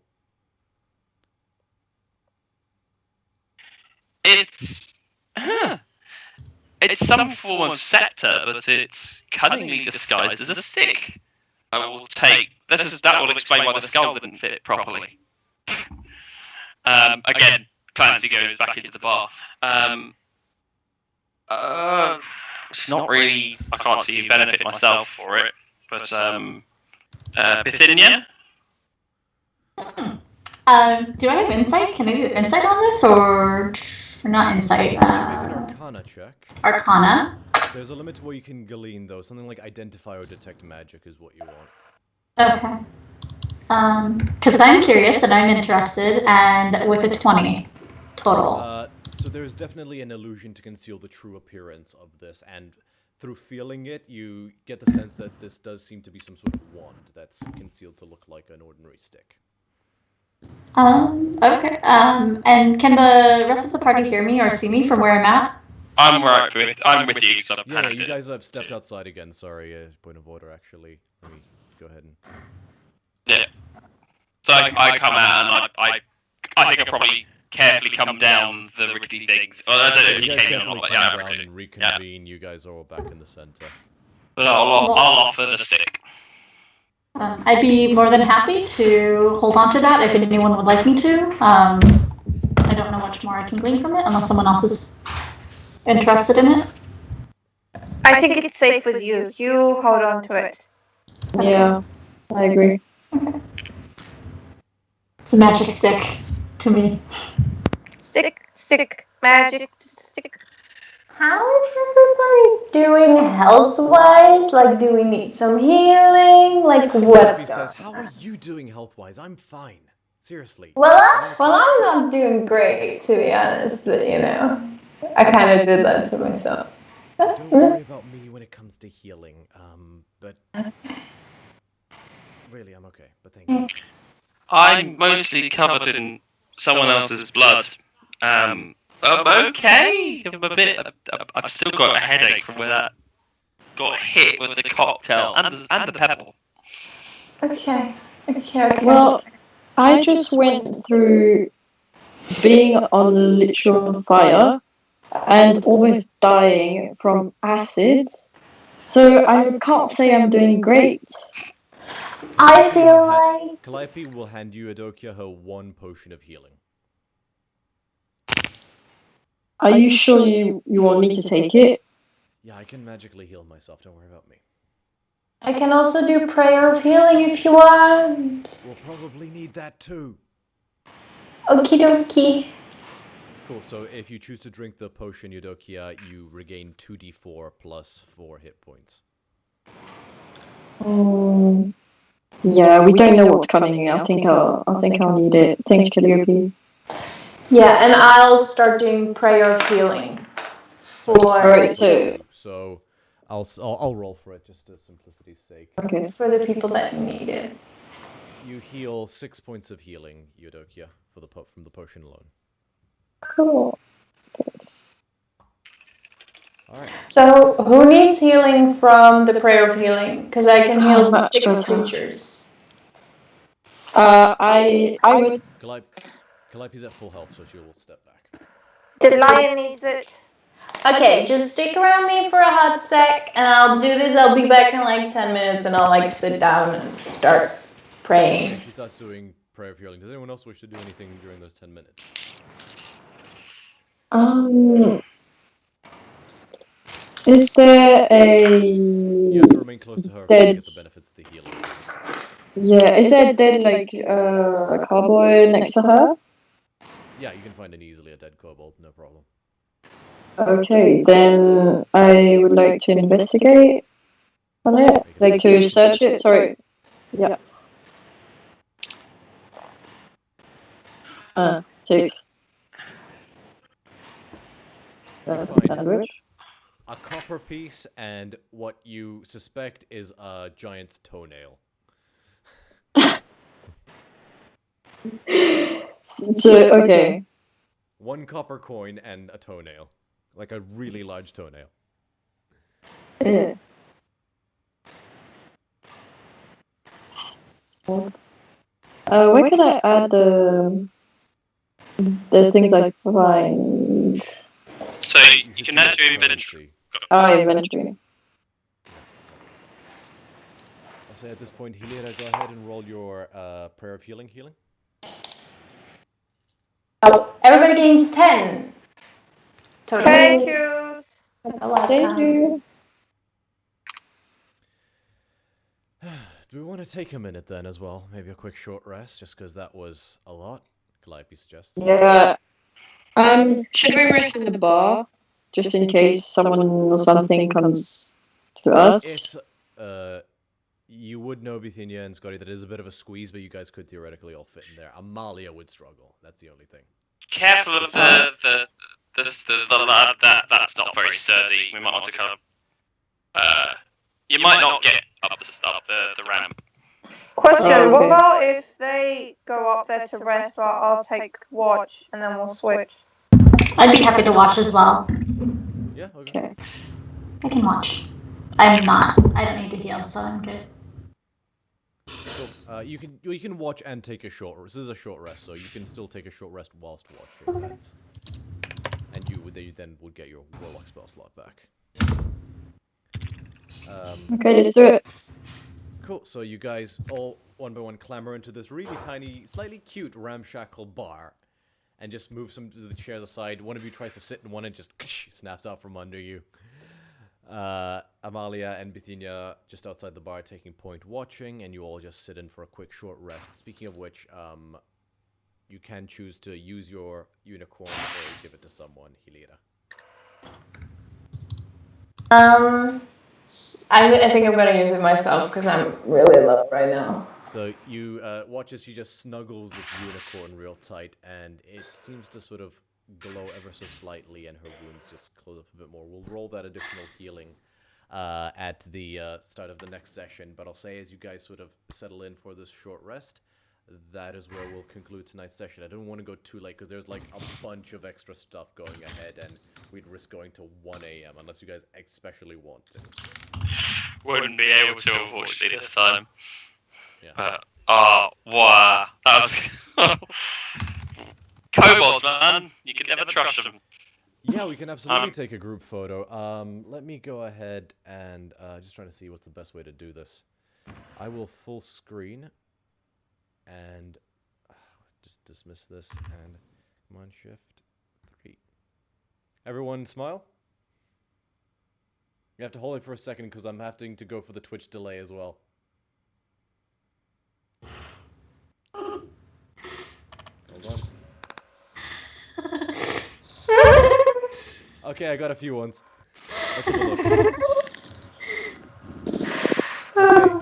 And my AirPods officially died at that exact second. That is appropriate. They lasted. They lasted well this time. It's good. Oh yeah. Weird. Cool. Did So someone who get we a got quote from left in tonight? chat? A few people. Thank you guys so much for tuning in, and we do appreciate the aid, the raid, Ed. If you guys like this content, feel free to drop a follow, and you can watch us every week on Sunday at 7 p.m. GMT, where we do crazy things in the world of Theros. Thank you, everyone, and have a good night.